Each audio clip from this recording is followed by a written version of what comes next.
Hello guys, welcome to Percy Jackson. So in this video, we will see, what if Percy went in DxD's world and was real demigod? If you enjoy these kinds of stories, don't forget to show us some love by hitting the like button and subscribing to the channel. Your support means the world to us. Now, let's start the story. Chapter 1. Displaced Tide. Percy J. Jackson was having one of those days where the universe seemed determined to test his patience. It started with an emergency Iris message from Chiron at 5 a.m., continued with Zeus demanding his presence on Olympus by noon, and now culminated in him trudging through Central Park at sunset, following what Athena had described as dimensional anomalies unbecoming of proper reality. Unbecoming of proper reality, Percy muttered, riptide twirling between his fingers in pen form. As if anything in my life has ever been proper reality. At 21, Percy had hoped his days of being the god's errand boy were behind him. 2 wars should have earned him some peace.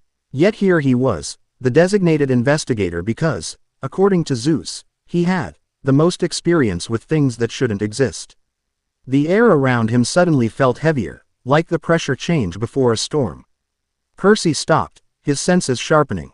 After years of fighting monsters and gods, he'd developed an instinct for danger that rarely failed him. Something was wrong with the air itself. It seemed to shimmer and distort about 50 feet ahead, near a cluster of trees where no mortals were currently wandering.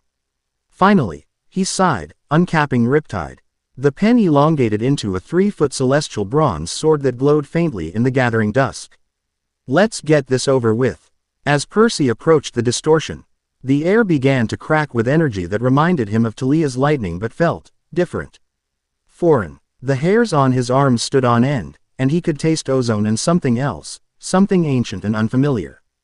Okay, dimensional anomaly confirmed, he said to himself. Now what would Annabeth do? Observe, document, maintain safe distance. He edged closer, or just poke it with a sword. Just as the tip of Riptide touched the shimmering air, the distortion expanded violently. Percy barely had time to think. Mistake. Before a force like a tidal wave slammed into him. His whirl dissolved into a kaleidoscope of light and pressure. For a timeless moment, Percy felt himself stretched across what seemed like infinite space, his consciousness fragmenting and reforming. His instinct screamed that his body was being pulled apart, yet somehow still remained whole. Then reality crashed back. Percy hit the ground hard, rolling to absorb the impact in a move that had become econ nature after years of being thrown by monsters. He came up in a defensive crouch, Riptide still gripped tightly in his hand.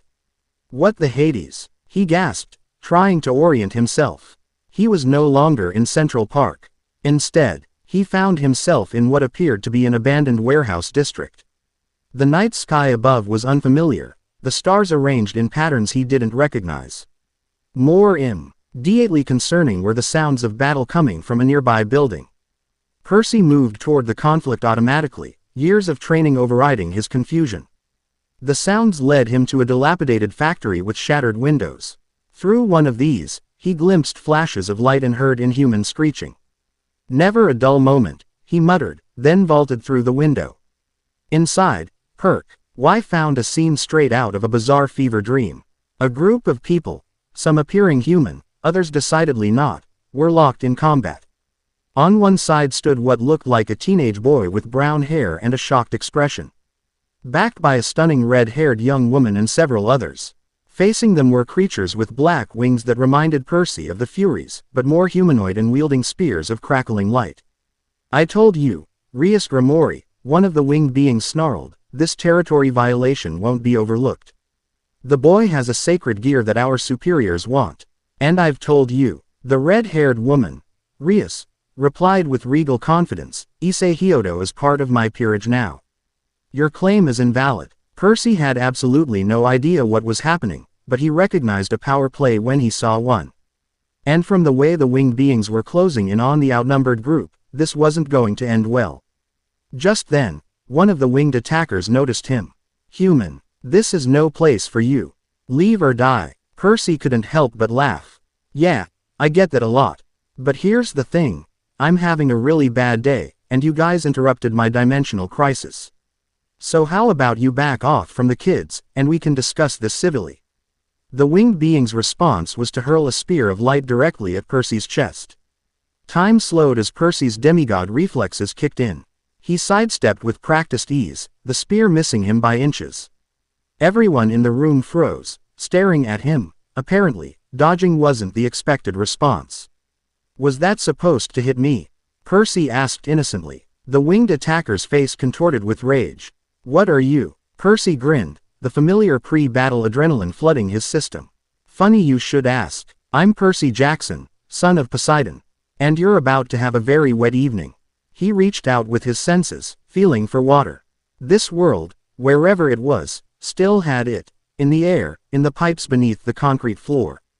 In the bodies of everyone present. Percy pulled, and the rusty sprinkler system overhead groaned to life, showering the room. As water touched his skin, Percy felt the familiar surge of strength. With a flick of his wrist, he directed a pressurized jet at the nearest attacker, sending them crashing into a wall with bone-crushing force. What the hell? Someone from the red-haired group gasped. Percy didn't wait for them to recover from their surprise. He charged, riptide a bronze blur as he engaged the winged attackers. They were fast and strong. Definitely not human, but Percy had fought gods and titans. He moved like water itself, flowing around light spears and counter-attacking with precision. One attacker swooped down from above. Percy rolled underneath, coming up behind her and bringing the flat of his blade down on her wings. She screamed as she crashed to the floor. Another rushed him head-on, light spear brandished. Percy deflected it with riptide, then kicked the attacker's knee, following with a pommel strike to the temple that dropped them instantly. The battle lasted less than a minute. Percy stood amidst 5 unconscious winged beings, barely winded, water swirling protectively around him.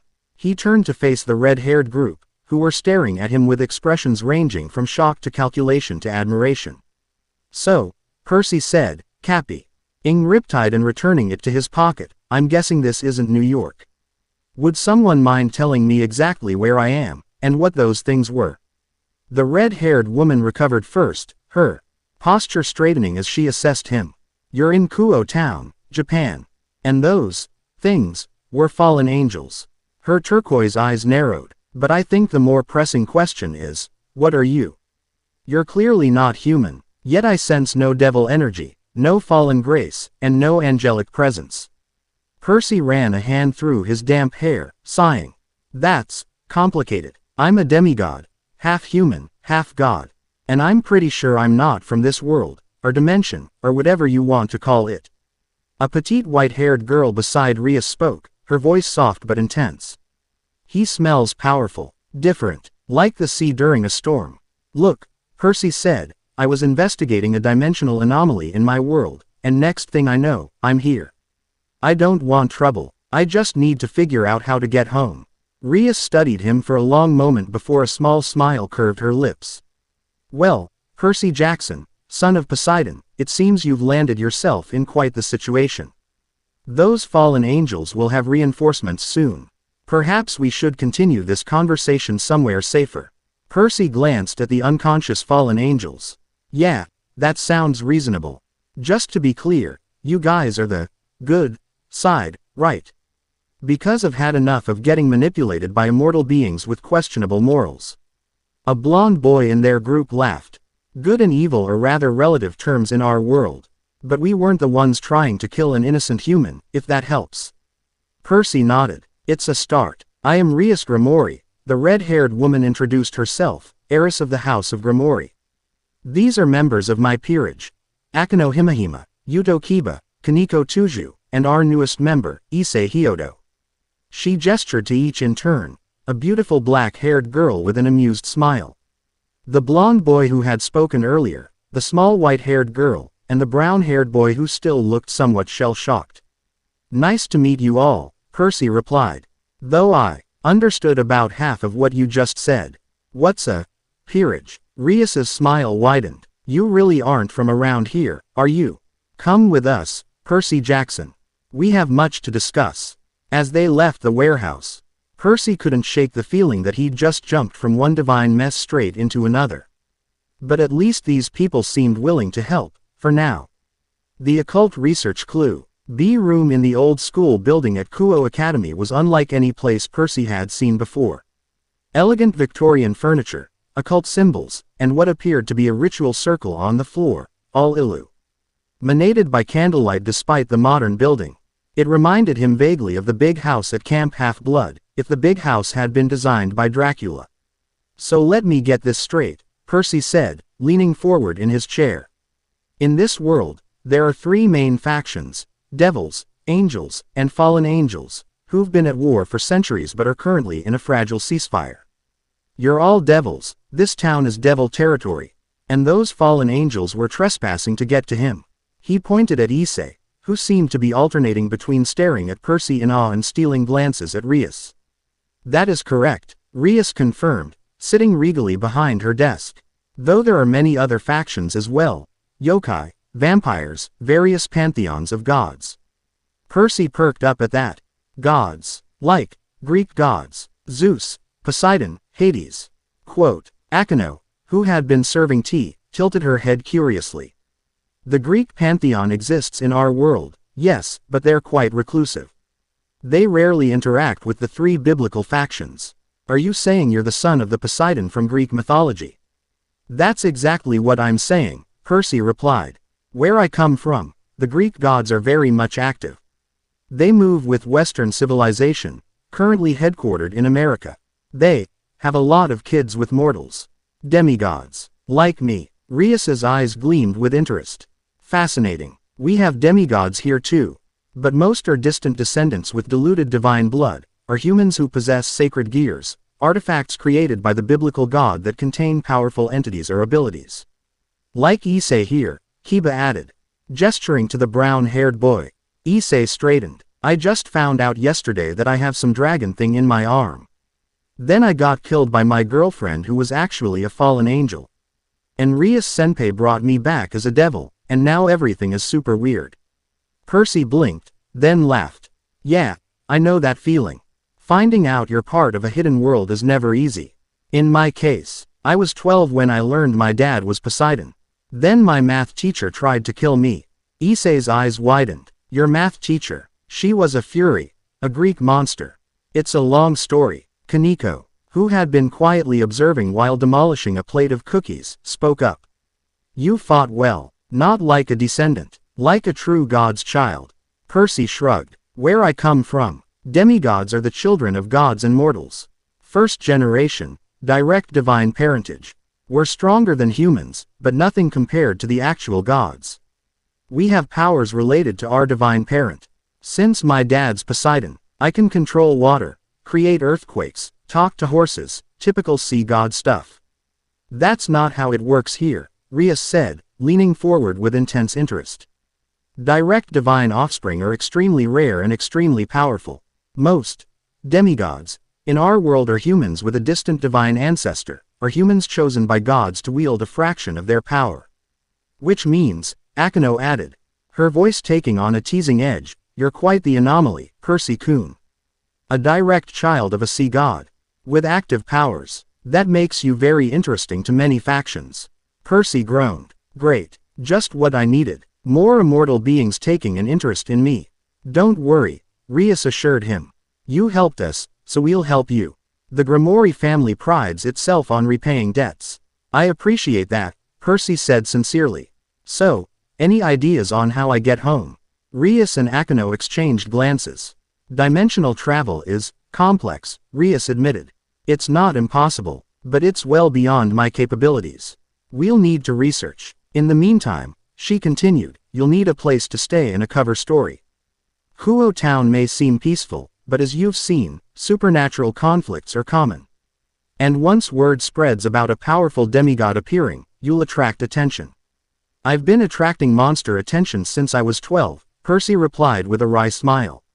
But you're right, I need to figure out how things work here. You could stay with me. Issei volunteered enthusiastically. My parents are super easygoing. They'd totally believe. You're an exchange student or something. Percy glanced at the boy, recognizing a kindred spirit, someone else whose world had been turned upside down by supernatural revelations.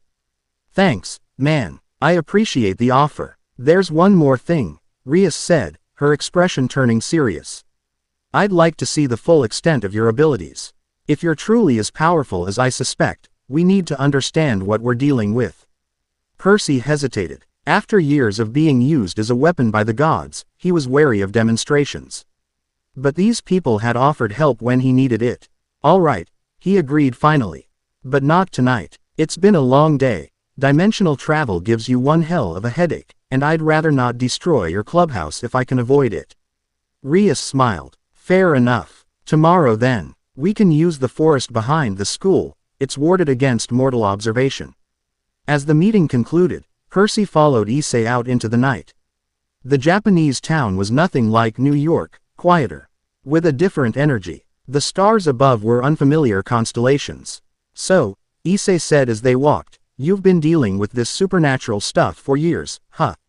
Percy nodded. Since I was about your age. It gets easier. Sort of. Did you ever wish you could just be normal? The question hit close to home. Percy thought of all the times he'd nearly died, all the friends he'd lost. Sometimes, he admitted, but then I remember all the good I've been able to do because of who I am. All the people I've been able to save. He thought of Annabeth, Grover, his mom. Everyone back home who would be wondering where he'd disappeared to.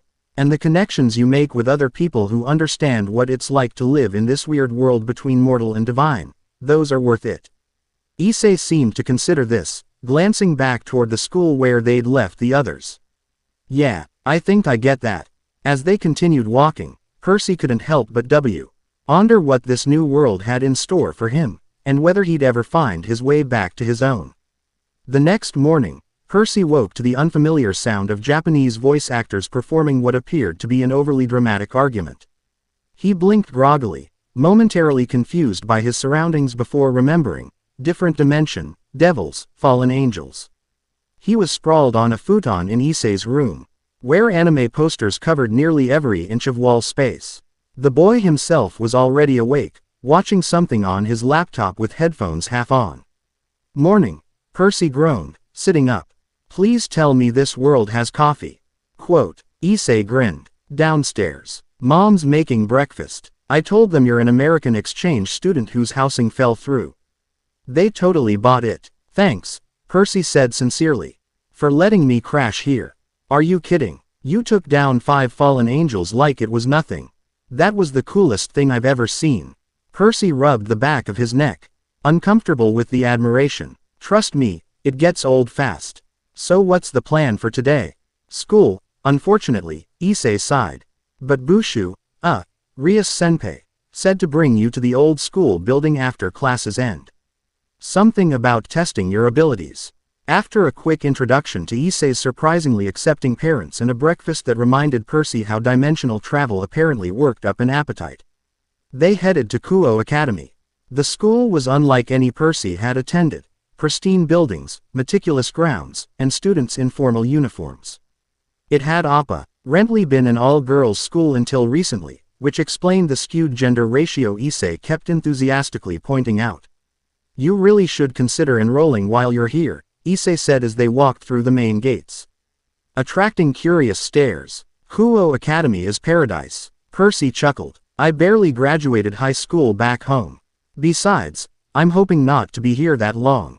No offense. None taken, Issei replied. But if you're stuck here a while, it's a good cover. Plus, all the occult research club members are students.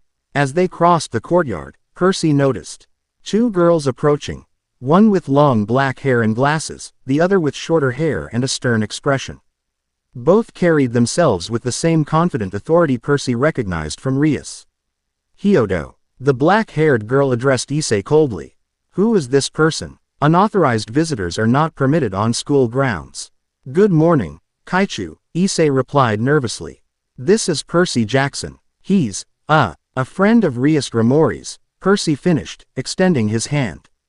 Just visiting. The girl ignored his hand, instead studying him with an intensity that reminded Percy of Annabeth analyzing a particularly complex architectural problem. I see, she said finally. I am Sauna Shitori, Student Council President. This is Tsubaki Shinra, Vice President. Percy couldn't explain it, but he got the distinct impression these weren't ordinary students. The way they were assessing him, looking for weaknesses, measuring his power, was too calculated. His suspicion was confirmed when Sauna added quietly, "Any friend of Rias would do well to remember that Kuo Academy values discretion above all. We wouldn't want any incidents on school grounds." Message received. Percy replied with an easy smile that didn't reach his eyes. "I'm not looking for trouble. See that you don't find it anyway," she replied before continuing on her way, Tsubaki following after giving Percy one final appraising look. "Who were they really?" Percy asked once they were out of earshot. Issei looked surprised. "How did you?" "Yeah, Kaichu is actually Sona Citri, another high-ranking devil. Her family controls part of this territory along with the Grimoires. The student council is her peerage. Devils running a school," Percy muttered. "Actually, that explains a lot about my education." Issei laughed, then checked his watch. "I've got to get to class. You can hang out in town if you want, or there's a coffee shop near the East Gate that's good for killing time." "Thanks. I'll see you after school." As Issei hurried off, Percy decided to explore the campus. If he was going to be stuck here, he needed to understand the terrain. Years of quests had taught him that knowing the battlefield could make the difference between life and death. The school was oddly peaceful despite apparently being devil territory. Students laughed and chatted, club activities were in full swing on the fields, and cherry blossom petals drifted lazily in the spring breeze. If not for his encounter with the student council devils, Percy might have believed it was just an ordinary school. His wandering eventually brought him to a secluded area behind the old school building, where a dense copse of trees provided natural privacy. Percy sensed water nearby, a small stream cutting through the woods. He followed his instincts until he found it, a modest brook babbling over smooth stones. Percy knelt beside it, dipping his hand in the cool water. Immediately, he felt the familiar connection, the energy flowing into him.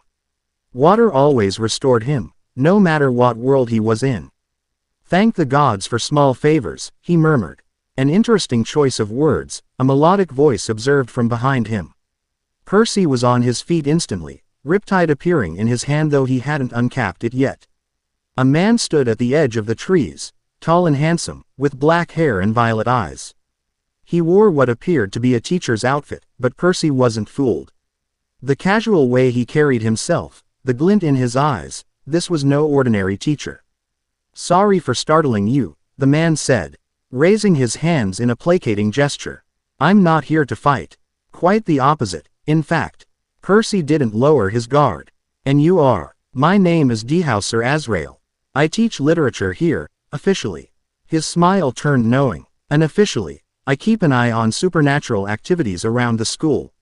"Let me guess," Percy replied dryly. "Another devil." The man laughed. "Not quite. I prefer not to advertise my affiliations. Let's just say I'm an interested observer." His gaze dropped to Percy's still-capped pen. "Interesting weapon. May I ask what it is?" "Just a pen," Percy replied innocently. "Of course." Azrael nodded, clearly not believing him. "Well, Percy Jackson, son of Poseidon. Yes, word travels fast in our circles. I thought you might like to know that your arrival has created quite a stir." Percy tensed. What kind of stir? The kind that has multiple factions redirecting resources to Kuo Town. A true demigod, directly sired by a sea deity, with active powers. "You're something of an anomaly in our world." "So I've been told," Percy sighed. "Look, I'm not interested in your supernatural politics. I just want to find a way home." Azrael studied him for a long moment. "I believe you, but others may not be so understanding. They'll see you as a potential asset or threat." He paused, seeming to consider something. "I might be able to help you, actually." "Why would you do that?" Quote, "Let's call it professional curiosity. Dimensional travel is a fascinating field." Azrael reached into his jacket and withdrew a business card, offering it to Percy. "If you're interested in discussing it further, you can find me there." Percy hesitated, then accepted the card. It contained only a phone number, no name or address. "Thanks, I guess. One more thing," Azrael said, his tone turning serious. "Be careful what you demonstrate to the Grimoire girl and her peerage. Once certain abilities are revealed, they cannot be unknown. And in this world, knowledge is currency." With that cryptic warning, He turned and walked away, disappearing among the trees as silently as he had appeared. Percy stared at the card in his hand, wondering what new complications he'd just stumbled into. One thing was certain: the politics of this world were every bit as tangled as those of Olympus. By late afternoon, Percy found himself back at the Occult Research Club room. Recounting his strange encounter to Rias in her peerage. "Dehauser Azrael," Rias repeated, frowning. "There is no literature teacher by that name at Kuo Academy." "Great," Percy muttered, "so he's not even who he claimed to be." Akino, who had been preparing tea, paused thoughtfully. "The name Azrael has connections to death in several mythologies, often as an angel of death." "A fallen angel, perhaps," Heba suggested. "Possibly," Rias conceded. "But if he were from the Grigori, why approach Percy directly instead of through proper channels? Maybe he's not with any faction," Kaneko suggested quietly from her corner where she was, once again, demolishing sweets. Percy twirled the business card between his fingers. "He knew who I was. Said my arrival created a stir among multiple factions." Rias's expression darkened. "That was inevitable, I suppose. A being of your nature appearing suddenly, word travels quickly in supernatural circles. Which is why," she continued, standing, "we should proceed with assessing your abilities. If others are already aware of your presence, we need to understand exactly what we're dealing with." The group relocated to the forested area behind the old school building, where Percy had met the mysterious Azrael earlier. Rias explained that the area was warded against human observation. Anything supernatural that occur red here would appear as nothing more than a light breeze to ordinary passers-by. "So," Rias said once they were positioned in a small clearing, "show us what the son of Poseidon can do." Percy hesitated, glancing around at the expectant faces. He'd never been comfortable with demonstrations, it always felt too much like performing. But he needed these people's help, and trust went both ways. "All right," he agreed, walking to the center of the clearing. "But you might want to step back." Percy closed his eyes, centering himself. He reached out with his senses, feeling for water, in the stream nearby, in the air around them, in the ground beneath their feet. It responded eagerly, as if it had been waiting for his call. Starting small, Percy raised his hand, and water from the stream rose in a perfect sphere. Hovering above his palm, with a flick of his wrist, the water transformed into shapes: a trident, a horse, a swirling hurricane, before returning to the sphere. "Basic hydrokinesis," Percy explained. "Control over water." Quote. He pushed further, drawing moisture from the air until the sphere doubled, then tripled in size. With a thrust of his hand, the water shot forward, slicing rough a tree trunk like a high-pressure water cutter before Percy redirected it, preventing the tree from falling. "Water can be as soft as mist or stronger than steel," he continued. "It depends on how I manipulate it." Next, Percy demonstrated his ability to remain dry underwater, healing through water contact, and creating small personal hurricanes. With each demonstration, he could see the Evil's expressions growing more impressed, and more calculating. "There's more," Percy admitted, "but some abilities are more destructive. Earthquakes, for instance. I'd rather not risk damaging the school." "Remarkable," Rias breathed. "In our world, even descendants of water deities rarely exhibit such precise control. And you say all demigods where you come from have powers related to their divine parent?" Akino asked. Percy nodded. "Children of Apollo have healing and archery skills. Zeus's kids can manipulate lightning. Hades's children can control shadows and summon the dead. It varies." Issei looked particularly excited. "That's so cool. Way better than just having this weird thing in my arm that I don't even know how to use yet." "Speaking of which," Rias said, turning to Issei, "perhaps Percy could help you train. A sacred gear responds to will and emotion, something Percy clearly understands about his own abilities." Before Percy could respond, a flash of golden light erupted at the edge of the clearing. He instinctively reached for Riptide, but Rias held up a hand. "It's all right," she assured him. "That's just a transportation circle." The light faded to Rev. Al, a beautiful young woman with long silver hair, dressed in a maid uniform. Her posture was perfect, her expression serene yet somehow intimidating. "Lady Rias," the woman greeted with a formal bow. Lord Searsex requests your immediate presence. There have been developments. Rias's face tightened almost imperceptibly. Graphia, what kind of developments? The maid's eyes flicked to Percy. The arrival of our guest has attracted attention from multiple factions. The fallen angel leadership has requested a formal meeting. So has the yokai faction. And we've received inquiries from several divine pantheons. Already, Rias sighed. It's been less than a day. Word travels quickly when it concerns a true demigod, Graphia replied. Her eyes assessed Percy with clinical precision. Especially one who defeated 5 fallen angels without apparent effort. Percy shifted uncomfortably under her gaze. To be fair, they weren't very strong fallen angels.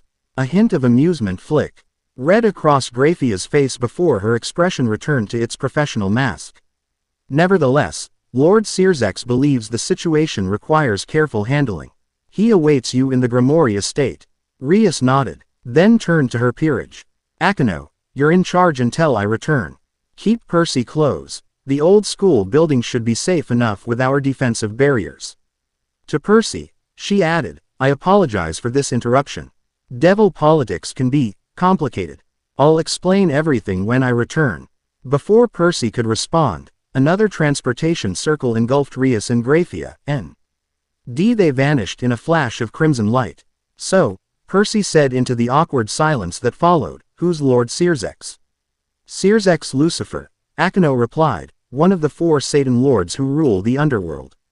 Also, Rias's older brother. Percy blinked. Her brother is Satan. Kiba chuckled. Not exactly. Satan is a title in Devil Society. There are 4 of them, named after the original 4 Satan lords.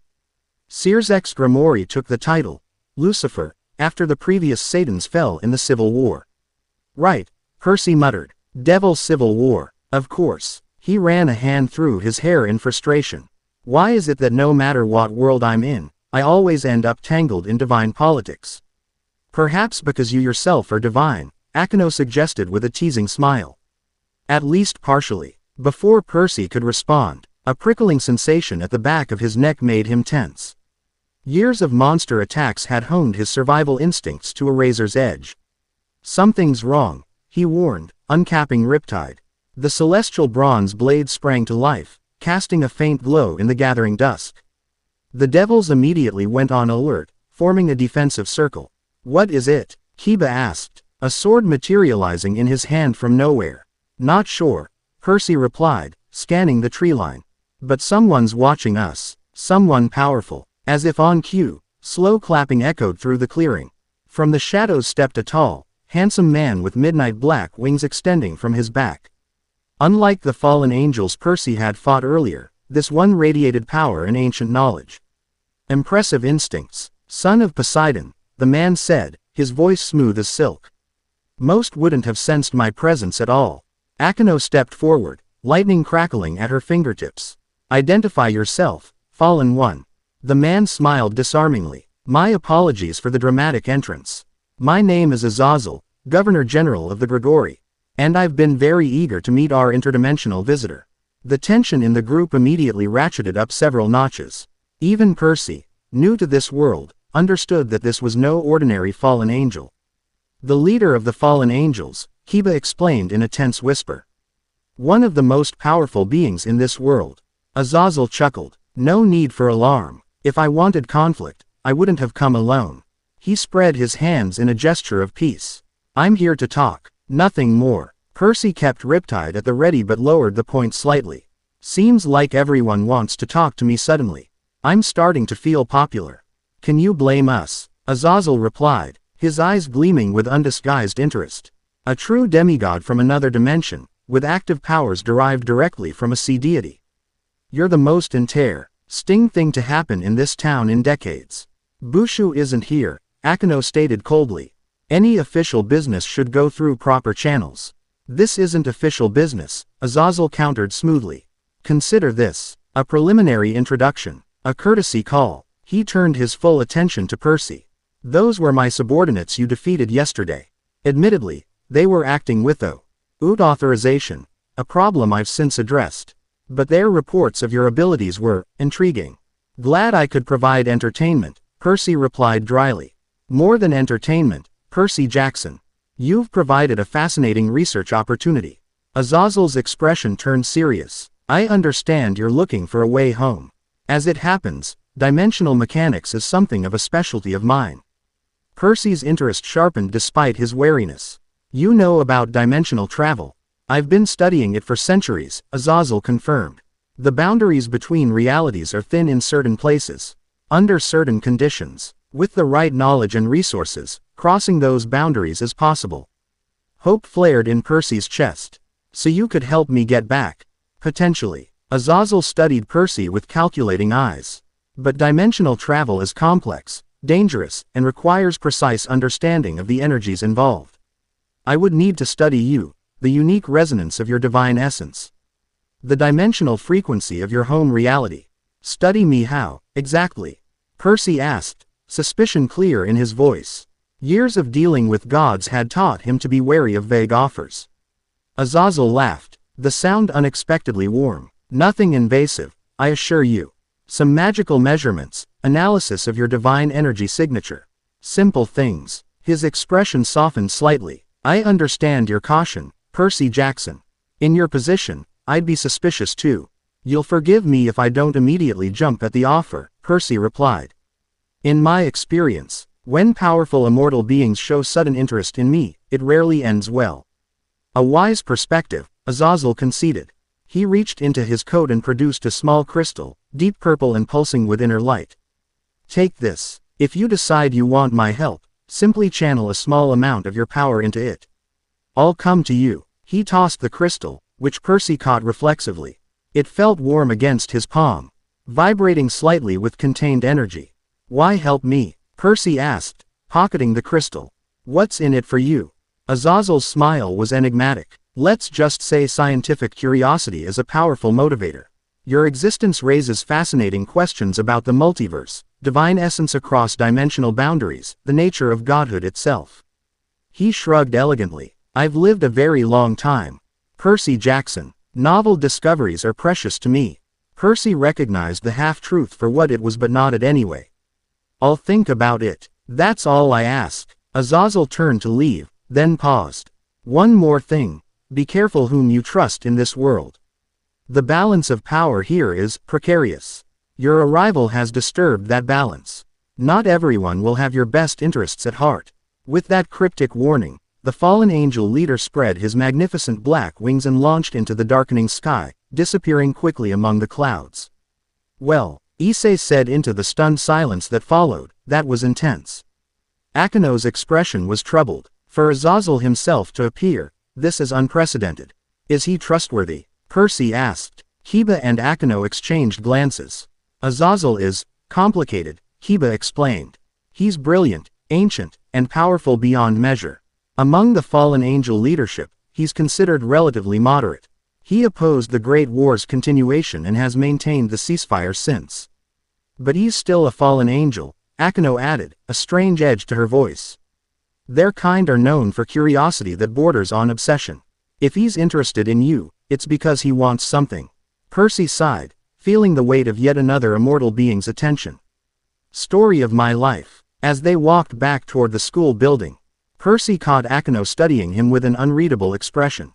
Something on your mind? He asked. She hesitated, then spoke quietly enough that the others, walking ahead, wouldn't hear. That sword of yours, it's celestial bronze, isn't it? A divine metal from Greek mythology. Percy looked at her sharply. How would you know that? Akino's smile was sad. I recognize divine metals. My father. Well, that's a story for another time. She quickened her pace, catching up with the others and effectively ending the conversation. Percy frowned, watching her go. It seemed everyone in this world had secrets, and he was still piecing together who he could trust. The next morning, Percy woke to the sound of his borrowed phone buzzing. Issei had lent him an old smartphone, insisting he needed to be connected while in this world. A message from an unknown number displayed on the screen. Meet me at the abandoned shrine on the hill. Noon. Come alone. Rias, I assume, Percy muttered. She had returned late last night, looking troubled, but had put off their conversation until today. After breakfast with Issei's family, Percy made his way to the shrine. The hill overlooked Kuo town, offering stunning views and, more importantly to Percy's tactically minded brain, excellent defensive positioning. The shrine itself was dilapidated but retained a certain somber dignity. Like an old warrior who refused to acknowledge defeat, Rias waited inside, seated on the wooden steps, a serious expression on her face. She wore casual clothes rather than her school uniform, making her look younger, more vulnerable somehow. "Thank you for coming," she greeted him. "I apologize for the secrecy, but after yesterday's events, I thought privacy would be wise." "No problem," Percy replied, sitting beside her. "So, how was your meeting with Satan? Or Lucifer? Or your brother? Whatever the correct title is." A ghost of a smile touched Rias's lips. "All are accurate, in different contexts." The smile faded quickly. "The meeting was concerning. Your arrival has created quite the stir in supernatural circles, as you've already seen with Azazel's visit." "Yeah, suddenly I'm the new shiny toy everyone wants," Percy said dryly. "Not the first time that's happened." Rias studied him. "You're taking this rather well." Percy shrugged. "When you've been a pawn in divine politics since you were 12, you develop a certain perspective." "So what exactly did your brother say?" "The devil government, the current Satan faction, wants to offer you protection and resources. In exchange, they'd like to learn more about your world and your abilities. And the catch," Rias looked impressed at his perception. "The catch, as you put it, is that axe. Putting devil protection comes with expectations. You'd be seen as aligned with our faction. The angels and fallen angels would view you as having chosen a side. Which could make getting help from Azazel complicated," Percy concluded. "Since he seems to be the one with knowledge about dimensional travel." "Precisely." Rias hesitated. "There's more. My brother received an inquiry from representatives of this world's Greek pantheon. They're very interested in meeting you." Percy's heart jumped. "The Greek gods exist here too. Why didn't you tell me immediately?" "Because our world's Greek gods are not like those from your descriptions," Rias explained carefully. "They're reclusive, ancient, and have had minimal contact with other factions for centuries. Their sudden interest is unusual. But they might know how to send me home," Percy insisted. "If anyone would understand the connection between dimensions, it would be gods from the same pantheon as my father." "Perhaps," Rias conceded, "but tread carefully. The divine factions in our world have their own agendas, just as the biblical factions do." Percy ran a hand through his hair in frustration. "So basically, everyone wants a piece of me. And I have to navigate supernatural politics I barely understand while trying to find a way home." "That summarizes it rather well," Rias admitted with a small smile. "Perfect," Percy muttered. "Just perfect." They sat in silence for a moment, looking out over the town below. The shrine's elevated position offered a clear view all the way to Kuo Academy in the distance. "Can I ask you something?" Rias said suddenly. "What was it like in your world, being the son of a god?" Percy considered the question. "Dangerous. Complicated. We're basically weapons in divine conference. LICTS. Monsters can smell our divine blood, so we're constantly being hunted. Most demigods don't live to adulthood unless they reach Camp Half-Blood. That's our sanctuary. And your powers? Were there many like you? Children of the big three, Zeus, Poseidon, and Hades, were rare.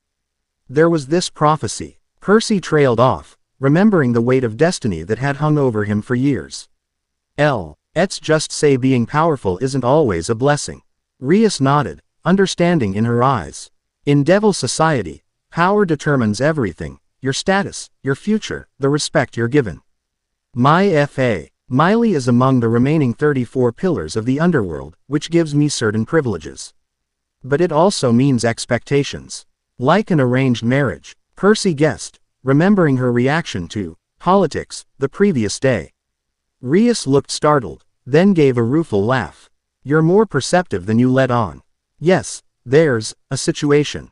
But that's my burden to bear." Percy wanted to ask or but sensed she wasn't ready to elaborate. Instead, he changed the subject. "So what's our next move?" "We proceed carefully," Rias replied. "I've arranged for you to meet with a neutral party, one who can provide information without the baggage of faction politics." She's an expert on dimensional anomalies and divine energy. And who would that be? A yokai, specifically, a nine-tailed ox who has lived for over 1,000 years. Her name is Yasaka, and she's agreed to meet you tomorrow at the boundary of her territory in Kyoto.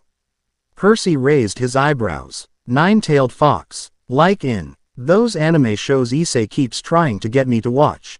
Rias laughed, the sound lightening the mood. Similar. Yes, yokai are spirits native to Japan. Some benevolent, others malicious. Yasaka is among the most powerful and respected. She maintains neutrality in the conflicts between other factions, which makes her ideal for this situation. And you trust her, as much as one can trust any ancient being with their own agenda. Rias replied honestly, but she has no reason to deceive or harm you, and every reason to help maintain the balance between worlds. Percy nodded, appreciating her candor. Then I guess we're going to Kyoto. There's one more thing, Rias said, her expression turning serious again. Last night, after I returned, Kaneko sensed something unsettling. A presence at the edge of our territory. Powerful and ancient. Percy tensed. Another faction interested in me. That's just it. Kaneko didn't think it was focused on you specifically. She said it felt like something awakening. Something that had been dormant for a very long time. A chill ran down Percy's spine. Any idea what it might be? Rias shook her head. Not yet. But given the timing, you think my arrival triggered it? Percy concluded grimly. Great. As if dimensional displacement wasn't enough of a problem. Rias stood, brushing dust from her skirt. We'll address one crisis at a time. First, we consult with Yasaka. Then we investigate this presence. As they descended the shrine steps together, Percy couldn't shake the feeling that his situation was about to get much more complicated. The train ride to Kyoto was surprisingly normal. A stark contrast to Percy's usual transportation methods of Pegasus flight or shadow travel. He sat beside Rias, watching the Japanese countryside flash by, trying to process everything that had happened in the past 48 hours. You're quiet, Rias observed. Percy smiled wryly, just thinking about how I should be used to this.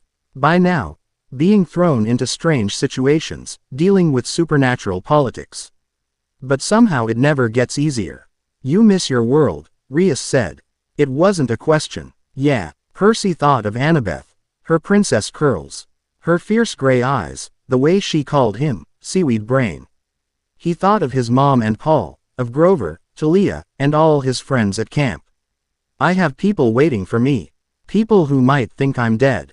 Rias's expression softened. We'll find a way to get you home, Percy. I promise. Percy appreciated the sentiment, but he'd been involved in enough divine complica tie-ons to know better than to count on promises.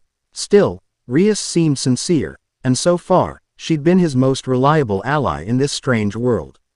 Tell me more about these yokai we're meeting, he said, changing the subject. What should I expect? Yasaka is the leader of the Kyoto yokai faction. She appears mostly human but can transform into a massive nine-tailed fox. Her power rivals that of ultimate-class devils and archangels. Rias explained. She's known for wisdom and fairness, but also for being protective of her territory and her daughter. She has a daughter. Rias nodded. Kuno. Young by yokai standards, perhaps 10 in human years, though yokai age differently. Precocious and spirited from what I've heard. Before Percy could respond, the train slowed as it approached Kyoto Station. The ancient capital of Japan spread before them, a harmonious blend of traditional temples and modern buildings, surrounded by forested mountains. Wow, Percy breathed. It's beautiful. One of the few places in Japan where the supernatural and human worlds still overlap significantly, Rias explained as they disembarked. Many shrines here are still actively maintained by yokai disguised as human priests and priestesses. They made their way through the bustling station and caught a taxi to the outskirts of the city, where the urban landscape gave way to forested hills.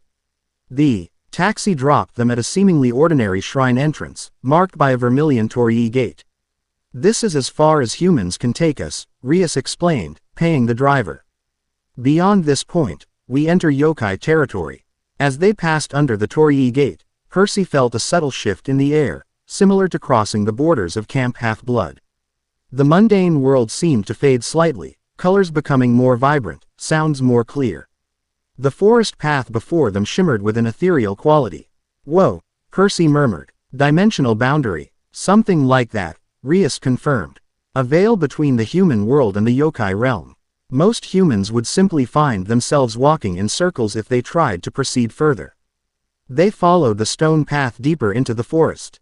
Percy noticed small, strange creatures flitting between trees, some resembling tiny humanoids with oversized heads, others like animated objects with faces.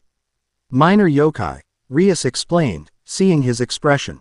Mostly harmless tricksters. The path opened into a clearing dominated by an enormous traditional Japanese mansion, a sprawling structure of wood, paper, and tile that seemed to blend harmoniously with the surrounding forest. Standing at the entrance were two young women in shrine maiden outfits, with what appeared to be fox ears protruding from their hair and multiple fluffy tails swaying behind them. Welcome, Rias Gramori, one greeted with a formal bow. And Perseus Jackson, son of Poseidon. Lady Yasaka awaits you. Percy raised an eyebrow at the use of his full name but followed as they were led through the mansion. The interior was elegant and traditional, with polished wood floors, sliding paper doors, and minimal furnishings. They were brought to a spacious room overlooking a meticulously maintained garden, where a woman knelt gracefully before a low table. Even kneeling, Yasaka radiated power and authority.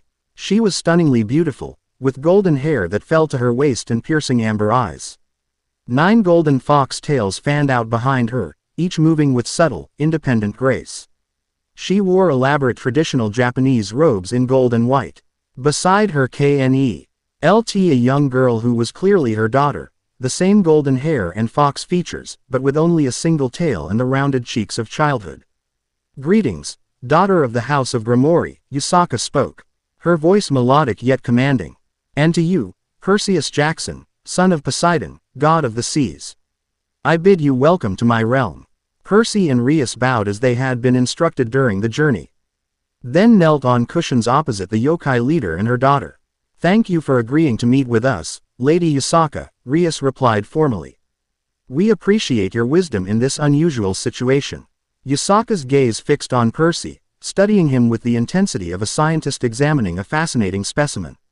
Indeed, unusual is an appropriate word. A true demigod from another dimension, your aura is most interesting. Perseus Jackson. Divine, yet distinctly not of this world.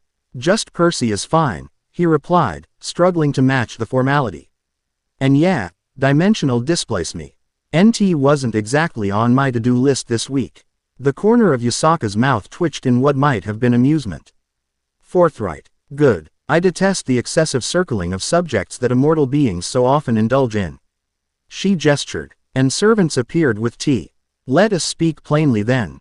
You wish to return to your dimension, and you seek my knowledge on this matter. That's the goal, Percy confirmed. Rias thought you might have insights about dimensional boundaries that others lack. Yasaka nodded, accepting a cup of tea. The yokai have existed in the boundary spaces between realms for millennia. We understand the nature of veils and barriers better than most. She sipped her tea thoughtfully. Tell me, how exactly did you come to be here? Percy recounted the incident in Central Park. The dimensional distortion, his investigation on behalf of the gods, the sensation of being pulled through reality itself. Yasaka listened intently, her tail swaying gently behind her. When Percy finished, she closed her eyes in thought. The phenomenon you describe bears resemblance to what we call world tears, rare instances where the fabric between dimensions thins naturally. They typically self-repair within moments. She opened her eyes, fixing Percy with a penetrating gaze.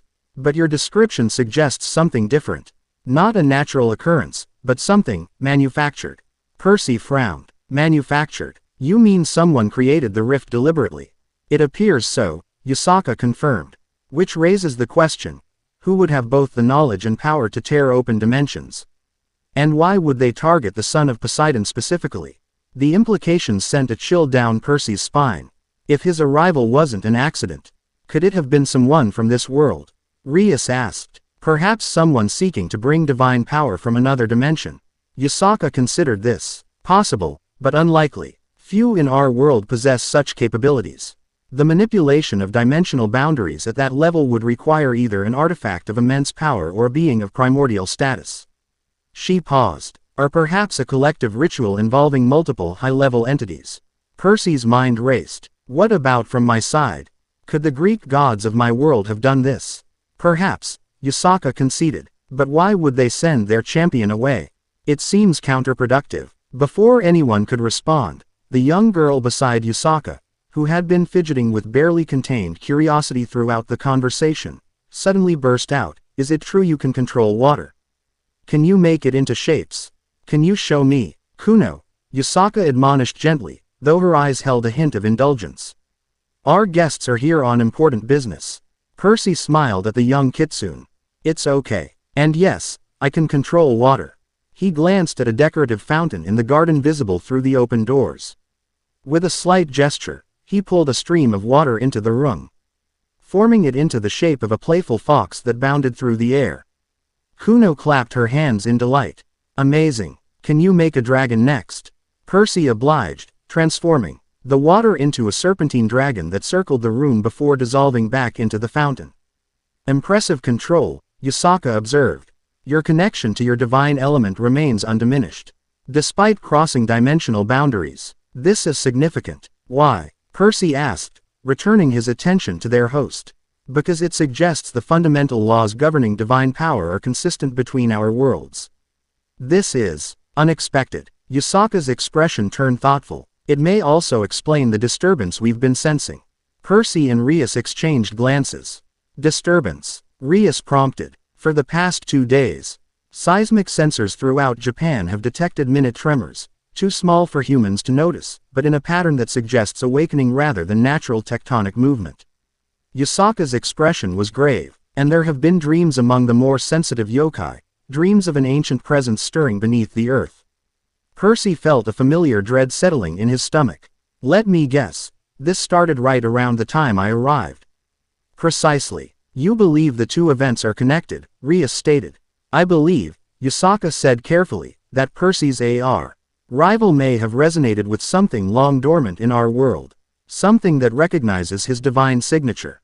Something Greek," Percy concluded grimly. Yusaka nodded. "We have records of Greek deities visiting Japan in ancient times. Curiosity about foreign lands is common among pantheons. But there are also darker mentions, sealed entities, ancient pacts." "Great," Percy muttered. "So, not only am I stuck in another dimension, but I might have accidentally woken up something nasty." "It may not be your fault," Yusaka offered. "If your arrival was engineered rather than accidental, perhaps awakening this entity was the true purpose." The implication hung heavily in the air. Percy had been used as a pawn in divine schemes before. The thought that it might be happening again, across dimensions, was infuriating. "So what do we do?" he asked finally. "I need to get home, but I can't just leave if something dangerous is waking up because of me." Yusaka studied him, approval in her amber eyes. "A responsible perspective. There are 3 tasks before us then. Identifying what has awakened, determining how to address that threat, and finding your path home." She rose gracefully, her tails fanning behind her. "I will consult our ancient records regarding Greek entities in Japan. In the meantime, I recommend you investigate the source of the seismic disturbances. They are centered near Mount Fuji, specifically an ancient shrine on its northwestern slope that has long been abandoned." "We'll head there immediately," Rias decided. Yusaka nodded. "I will send one of my foxes to guide you.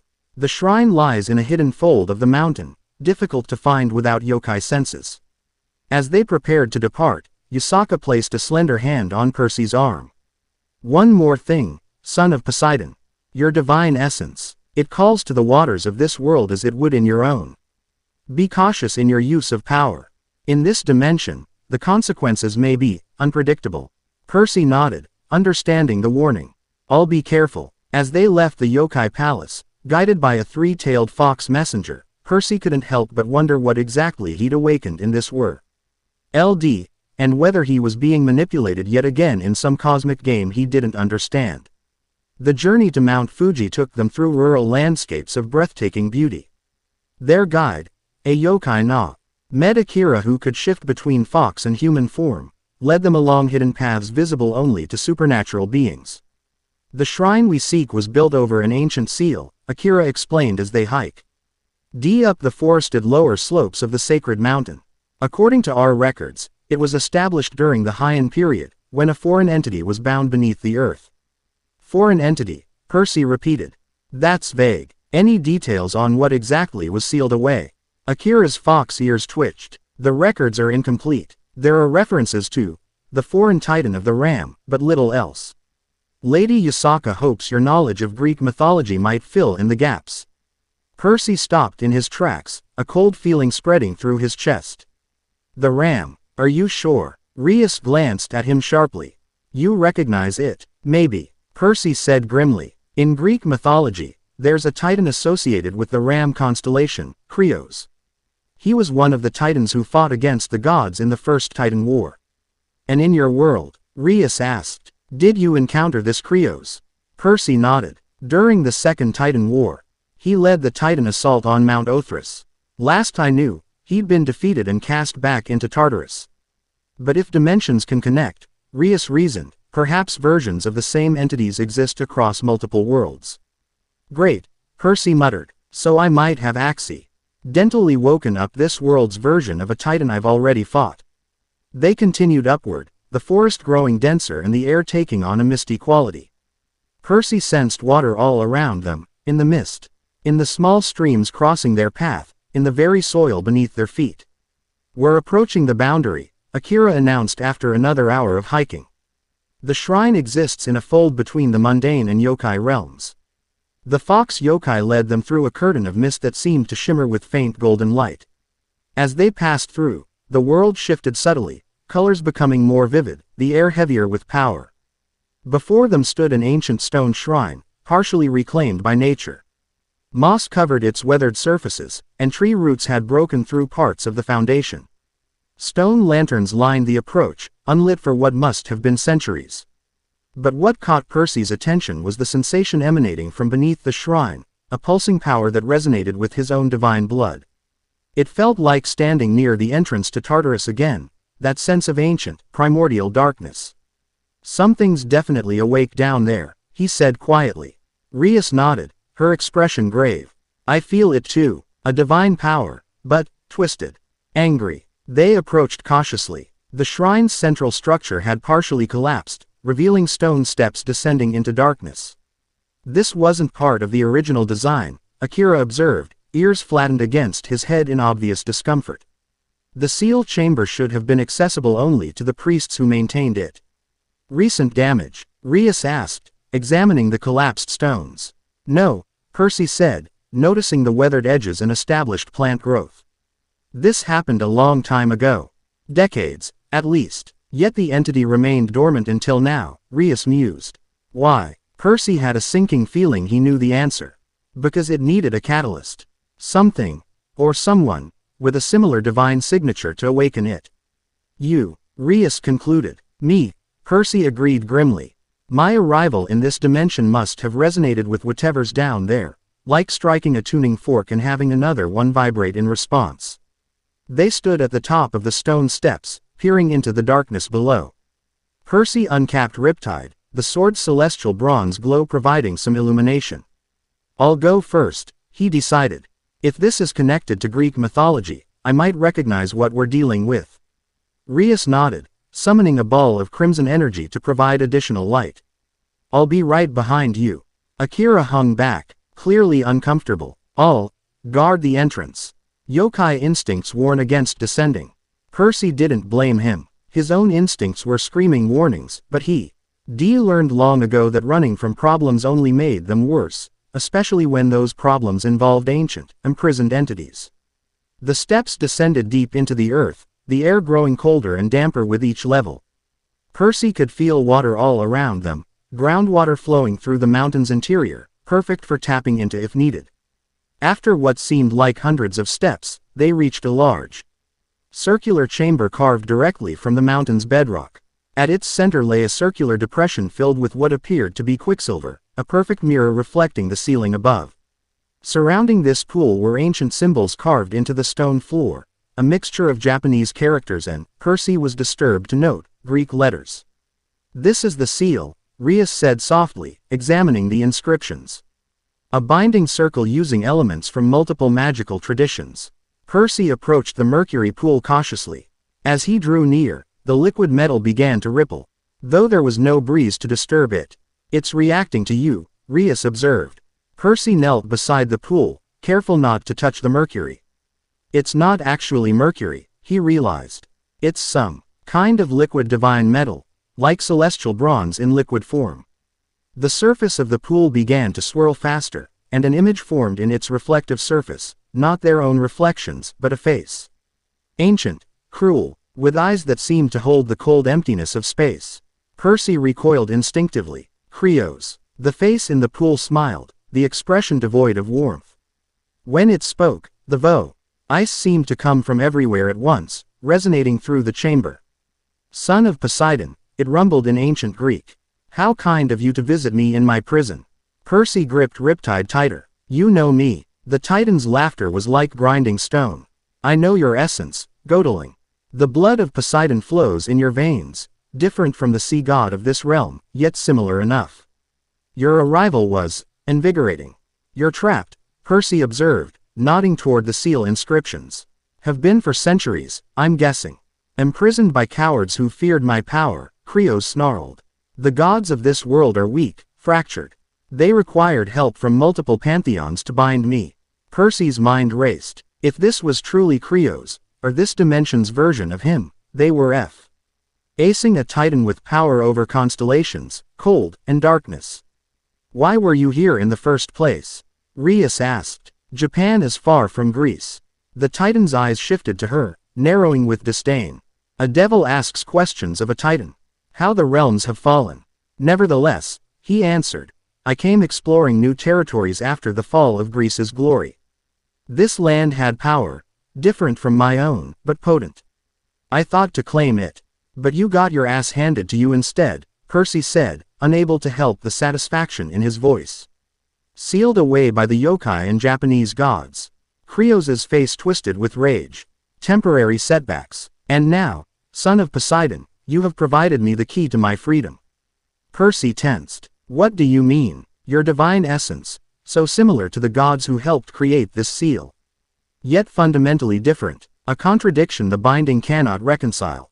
The Titan's smile was terrible to behold. Each moment you remain in this dimension weakens my chains. Soon, they will break entirely.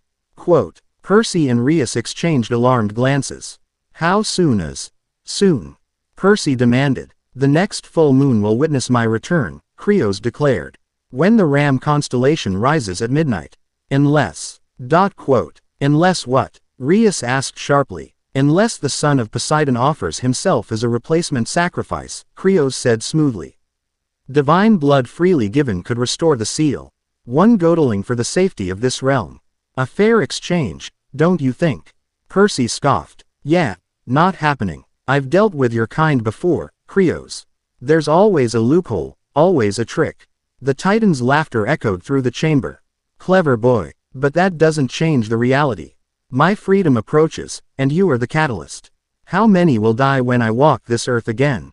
Their blood will be on your hands, son of Poseidon. With that final taunt, the face in the pool dissolved, the liquid metal returning to its mirror-like stillness. Percy and Rias stood in silence for a long moment, processing the implications. Well, Percy said finally, that complicates things. Indeed, Rias replied, her expression troubled. If what he says is true, my presence here is weakening the seal, Percy completed grimly. So either I find a way home fast, or we need another solution to reinforce his prison. The full moon is in 4 days, Rias calculated. Not much time. They ascended the steps back to the surface, where Akira waited anxiously. The yokai's relief at seeing them return was palpable.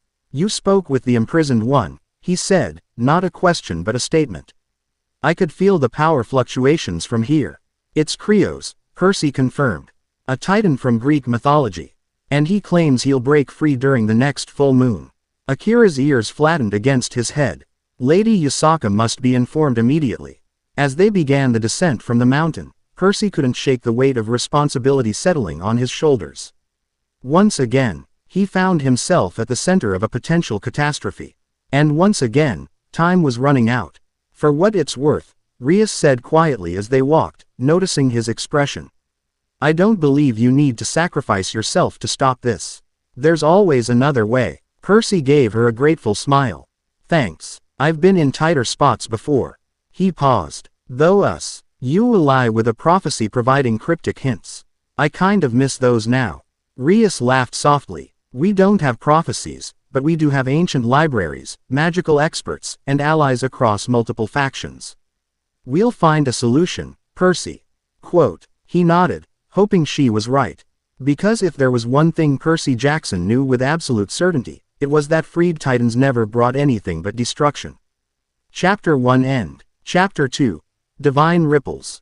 The emergency meeting at the Occult Research Club room had a tension Percy recognized all too well, the atmosphere of impending crisis, of time running short. He'd sat through similar gatherings at Camp Half-Blood's big house, planning defenses against impossible odds. 4 days until the full moon, Rias summarized, standing before the assembled group. Besides her peerage, the meeting included Sona Citri and several members of her student council, all of whom Percy now knew were devils. And we're sure this Titan's claims are credible? Sona asked, her calculating eyes fixed on Percy. Not merely threats to manipulate us. The seismic disturbances match his story, Akino replied, gesturing to a map of Japan marked with red dots. They're increasing in frequency and intensity, all centered around Mount Fuji. And Yusaka's research confirms it, Rias added. The seal was designed by a coalition of Japanese kami, yokai leaders, and visiting Greek deities. It requires balanced divine energies to remain stable, which my arrival disrupted, Percy concluded grimly. My divine signature is similar to the Greek gods who helped create the seal. But fundamentally different, from another dimension. It's like introducing a similar but incompatible software patch into a system. Everyone stared at him, and Percy shrugged. What? I've picked up a few things from Annabeth. The question, Kiba redirected, is what we do about it. We have 4 days to either reinforce the seal or prepare for a Titan's awakening. Yusaka is consulting the original texts regarding the seal's creation, Rias explained. She hopes to find a modification that might accommodate Percy's presence without weakening. And if she doesn't, Sona pressed. A heavy silence fell over the room. Then we prepare for battle, Kaneko said quietly. Percy ran a hand through his hair, frustration mounting. There has to be a third option. In my world, we've dealt with Titans before. They're incredibly powerful, but not invincible. Tell us about this Krios, Issei requested. What exactly are we up against? Percy leaned forward, focusing on what he knew. Krios is one of the elder Titans, children of Gaia and Oranos, who ruled before the Olympian gods. He's the Titan of the South, stars, constellations, particularly associated with the Ram. His powers include control over gravity, stellar forces, and cold. He paused, remembering his cousin's description of fighting Krios. He's a skilled warrior, incredibly strong, and virtually immortal. Conventional weapons won't hurt him. But your sword can, Rias observed. You mentioned it's made of celestial bronze, divine metal that can harm immortal beings. Percy nodded, uncapping Riptide. The celestial bronze blade glowed faintly in the dim club room. It can hurt him, yes. But killing a Titan isn't like killing a monster. In my world, the best we could do was banish them. Back to Tartarus, a prison realm for immortals. And that took the combined power of multiple gods. We need to contact this world's Greek pantheon, Sona decided. If anyone would know how to handle a rogue Titan, it would be them. Yusaka is already attempting to establish communication, Rias replied. But as I mentioned before, they're reclusive. They haven't openly interacted with other factions in centuries. We could also reach out to Azazel, Akino suggested, her expression carefully neutral. He has extensive knowledge of ancient sealing techniques. And he seemed quite interested in helping Percy. Percy considered the crystal the fallen angel leader had given him, still tucked in his pocket. He did offer assistance with dimensional travel. Maybe he'd know something about reinforcing dimensional boundaries too. Splitting our efforts makes sense, Rias decided. Sona, can your peerage continue monitoring the seismic activity? We need to know immediately if the situation escalates. Sona nodded. Agreed. I'll have Tsubaki set up a detection grid around Mount Fuji. Kiba, Kaneko, I want you to accompany Percy to meet with Azazel. Your combat abilities complement each other if things go wrong. And me, Bushu? Issei asked eagerly. Rias smiled indulgently at her newest peerage member. You and Asia will come with Akino and me to Kyoto. We'll coordinate with Asaka and follow up on any leads regarding the Greek pantheon. As the meeting concluded, Percy felt the familiar weight of impending battle settling over him. 4 days to prevent a Titan's awakening. Gee, it wasn't the worst timeline he'd faced, but it was tight. Hey, Kiba said, approaching as the others dispersed. You've fought these beings before. That gives us an advantage. Percy appreciated the attempt at optimism. Let's hope it's enough. I've never faced a Titan alone, and I don't have the backup I'm used to here. You're not alone, Kaneko stated firmly, joining them.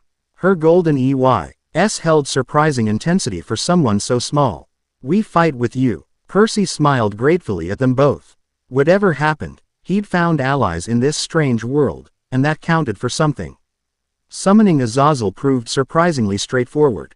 As instructed, Percy channeled a small amount of his power into the crystal the fallen angel had given him. It glowed briefly, then shattered into dust that formed a complex pattern in the air before dissipating. Dramatic, Kaneko observed dryly. They had chosen an isolated area in Kuo Town's Central Park for the meeting, away from civilians but open enough to avoid an ambush. Percy, Kiba, and Kaneko waited in tense silence for several minutes before a ripple appeared in the air. Azazel stepped through what appeared to be a small dimensional tear. Dressed casually in a burgundy button-down and black slacks, looking more like a university professor than an ancient fallen angel. Percy Jackson, he greeted with a warm smile. I was hoping you'd call. His gaze shifted to Kiba and Kaneko. And you brought friends. The Grimoire Knight and Rook. Cautious. I approve. We have a situation, Percy said, bypassing pleasantries. And it might relate to dimensional boundaries, which you said is your specialty. Azazel's expression turned serious. I'm listening. Percy explained their discovery at Mount Fuji, the weakening seal, Krios' imprisonment, and the looming deadline of the full moon. Azazel listened intently, his eyes narrowing at the mention of the Titan. When Percy finished, the fallen angel leader was silent for a long moment. Stroking his goatee thoughtfully, this complicates matters, he finally said. I was aware of the sealed entity beneath Fuji, but not its identity or the nature of its binding. Can you help reinforce the seal? Kiba asked. Possibly, Azazel replied, but it would require extensive study of the original binding. And even then, it's a temporary solution at best. If Percy's air presence in this dimension is disrupting the seal's stability, any fix would be compromised as long as he remains here. So I need to leave this dimension to prevent Krios from breaking free, Percy concluded. It appears so, Azazel agreed, which brings us back to the matter of getting you home. He studied Percy with renewed interest. The connection makes sense now. Why a demigod from an other dimension would appear precisely when an imprisoned Titan begins stirring.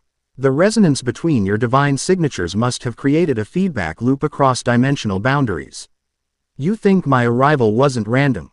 Percy said. It wasn't a question. Few things involving gods and Titans ever are, Azazel replied wryly. The question is, who orchestrated it, and to what end?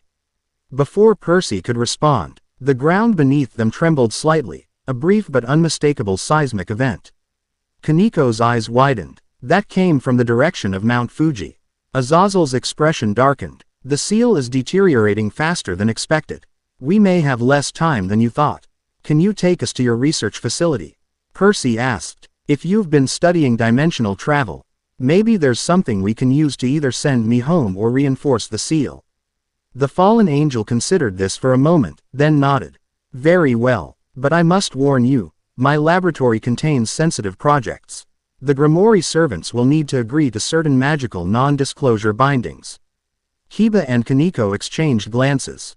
We'll need to consult with our king first, Kiba replied diplomatically. Of course, Azazel said. But I suggest you do so quickly. Time is clearly not on our side. While Kiba contacted Rias, Percy studied Azazel. The fallen angel leader projected an air of casual confidence. But Percy could detect the sharp intelligence behind his relaxed demeanor, and something else.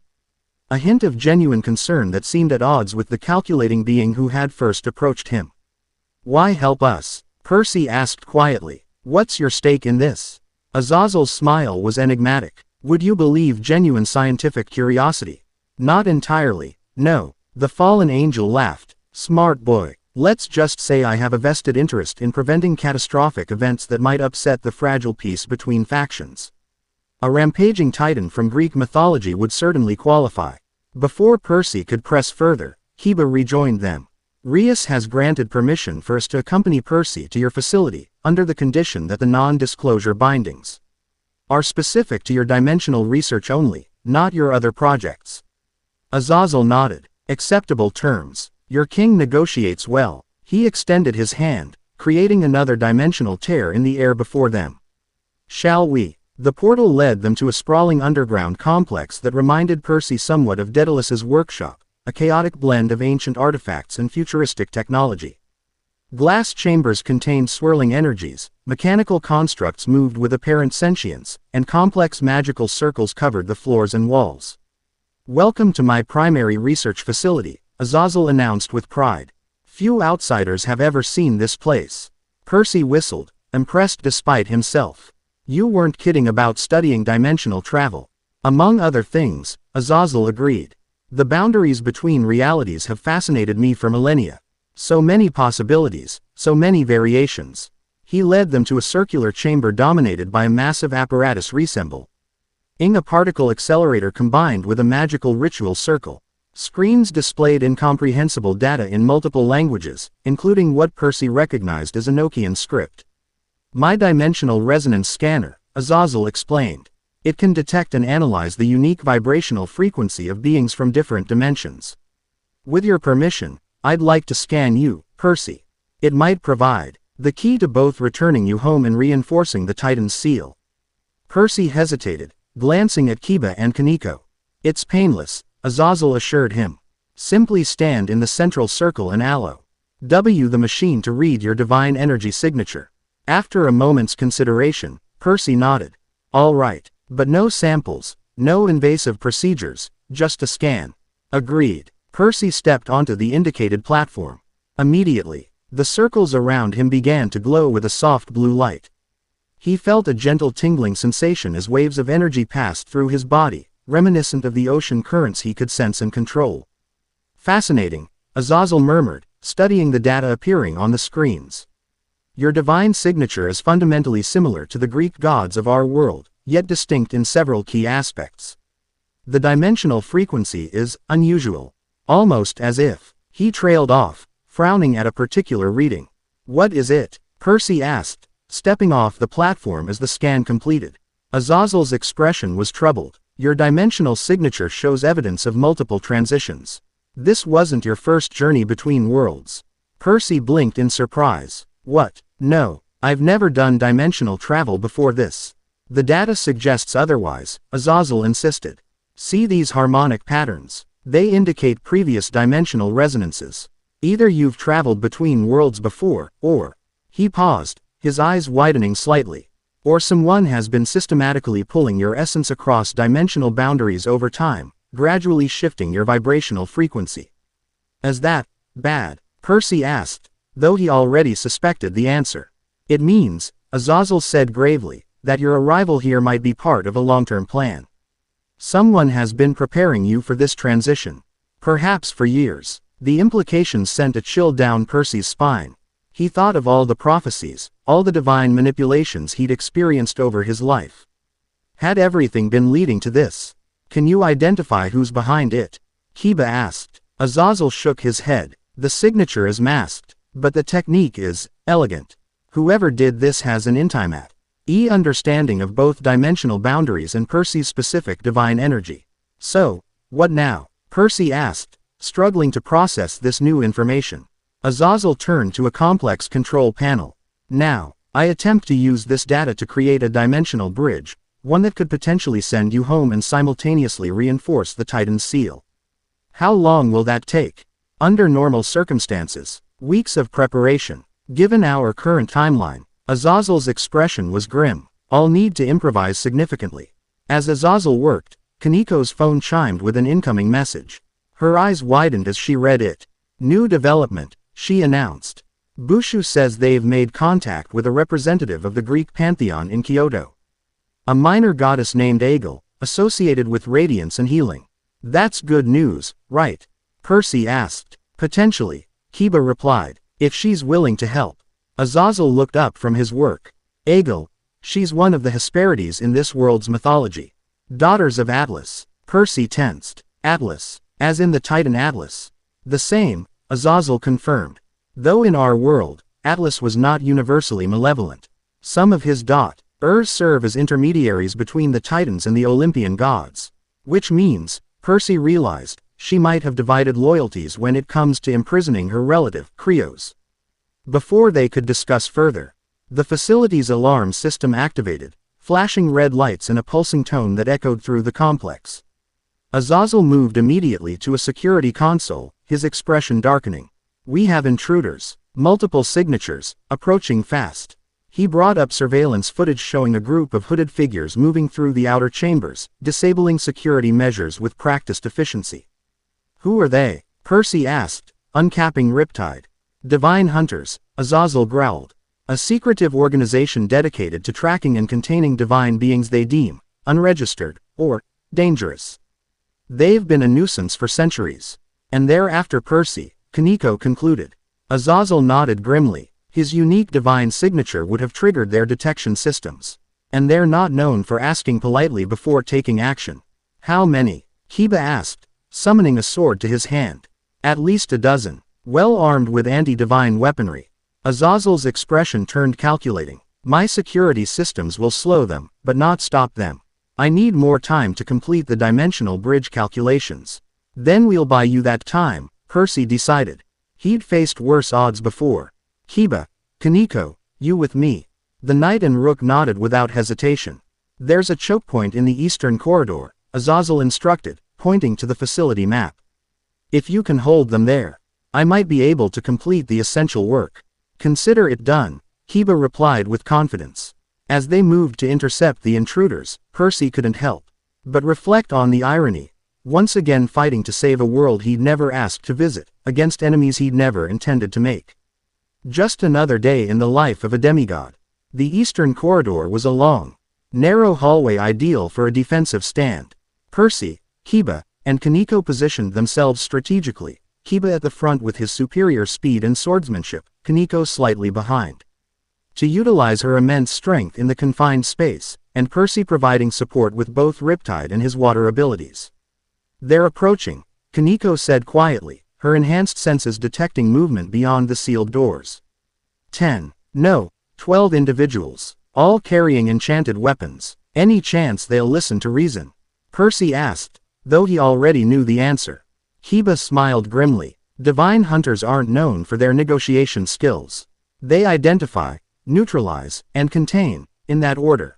Great. More shoot first types. Percy readied Riptide, the celestial bronze, gleaming in the corridor's emergency lighting.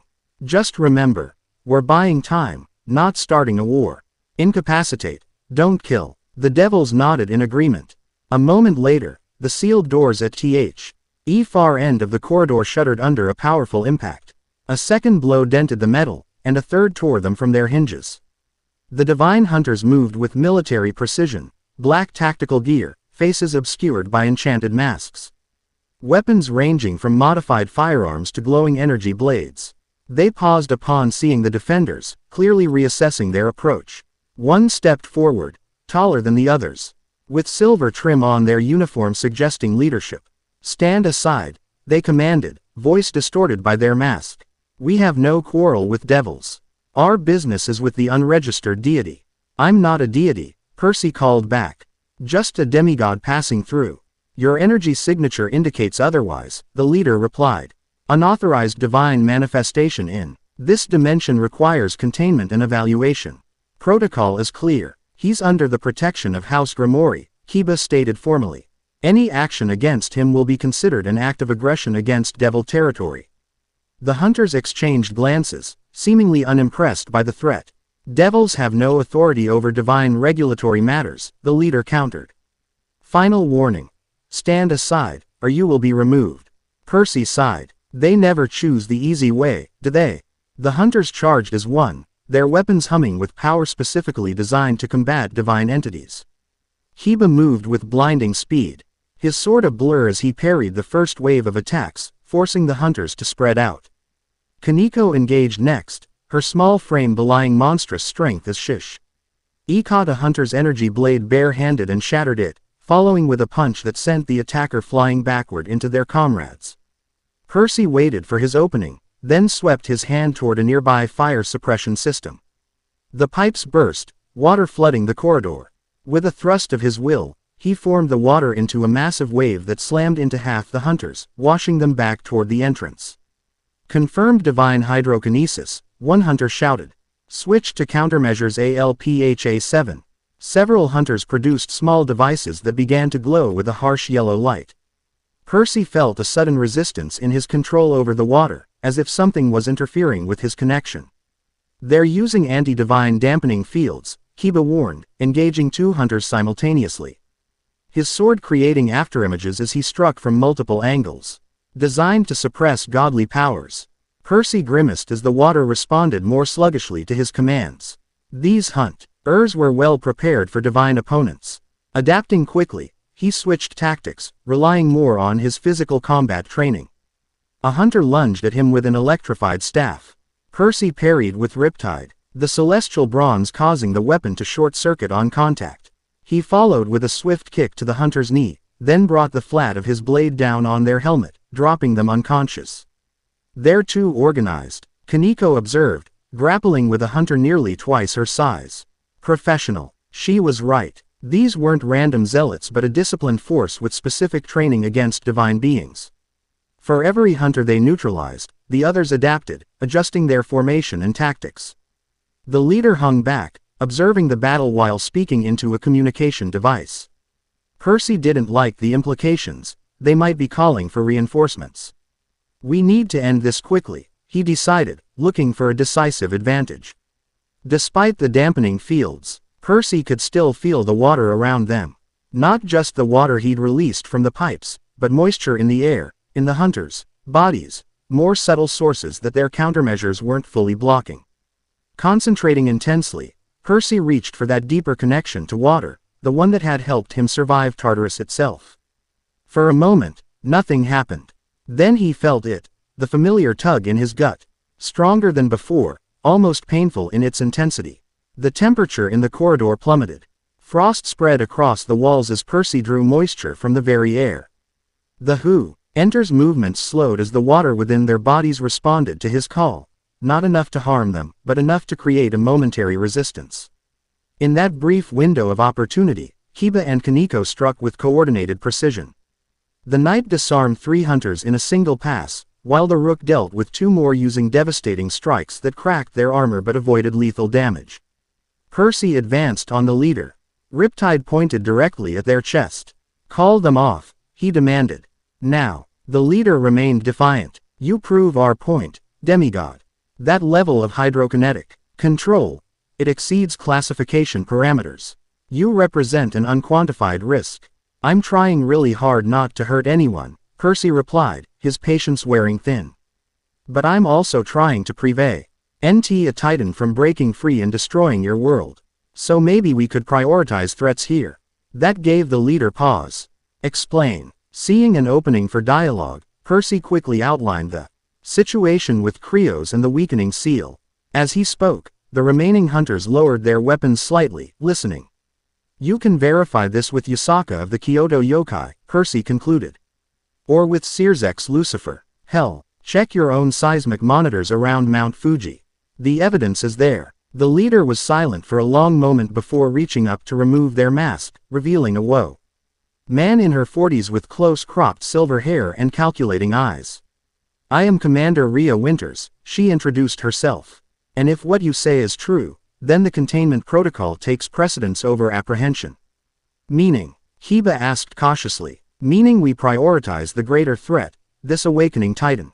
She activated her communication device again. All units, stand down. Satu. Asian reclassified as containment priority alpha. The remaining hunters immediately ceased hostilities, stepping back and lowering their weapons. We still need to verify your claims, Winters continued, addressing Percy. But Divine Hunter Protocol is clear. Potential dimensional catastrophes outrank unauthorized divine manifestations. How generous, Kaneko murmured sarcastically. Percy capped Riptide, though he remained wary. So what now? You help us, or you just stop trying to capture me? Potentially both, Winters replied.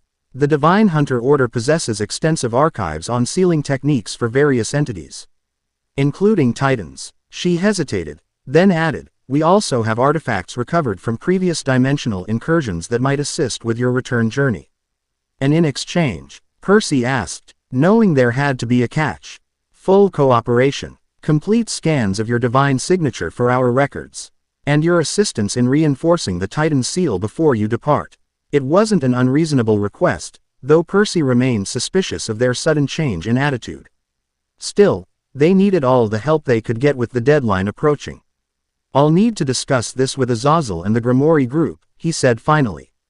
But provisionally, we have a deal. Winters nodded sharply. Acceptable. We will withdraw to our forward base and await your communication. You have 24 hours to confirm our arrangement.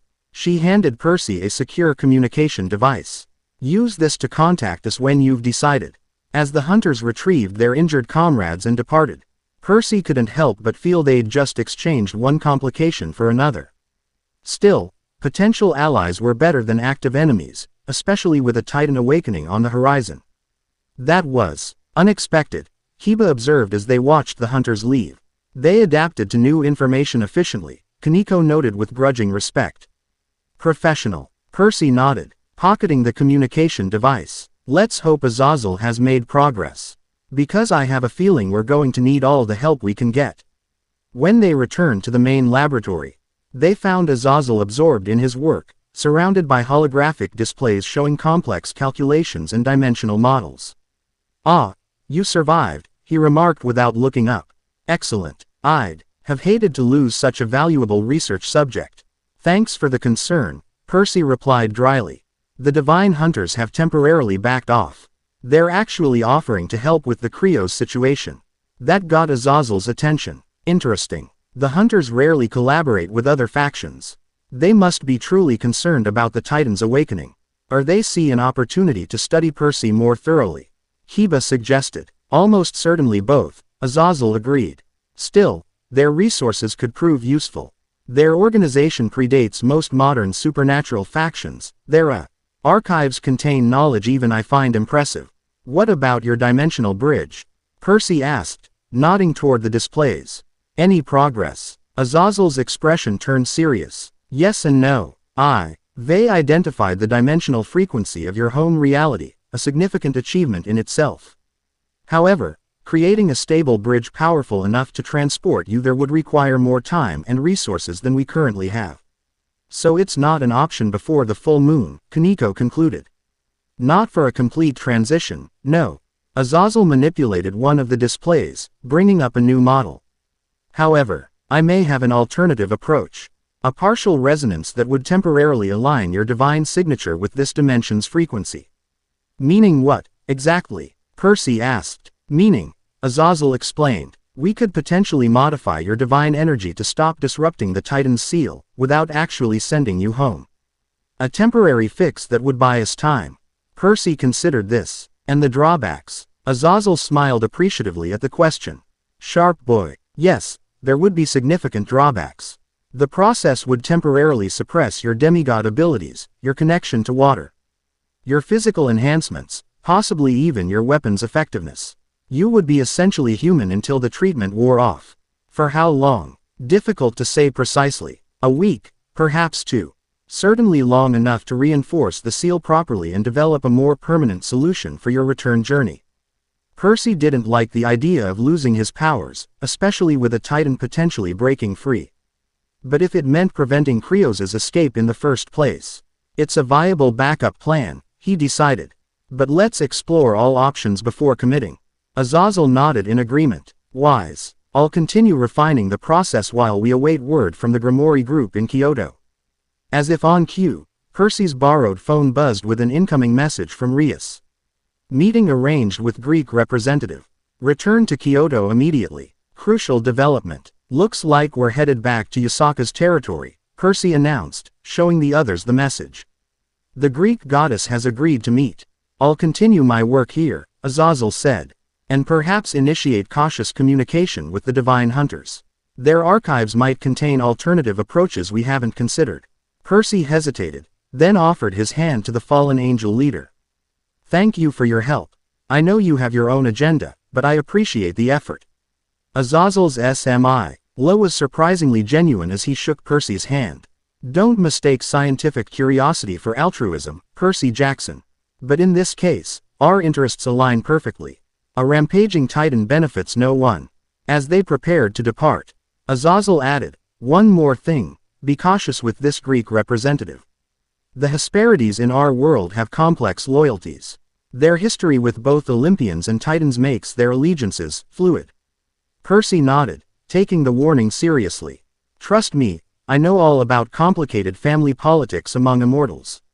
The journey back to Kyoto was tense and swift, facilitated by a transportation circle Azazel provided that deposited them just outside Yusaka's territory.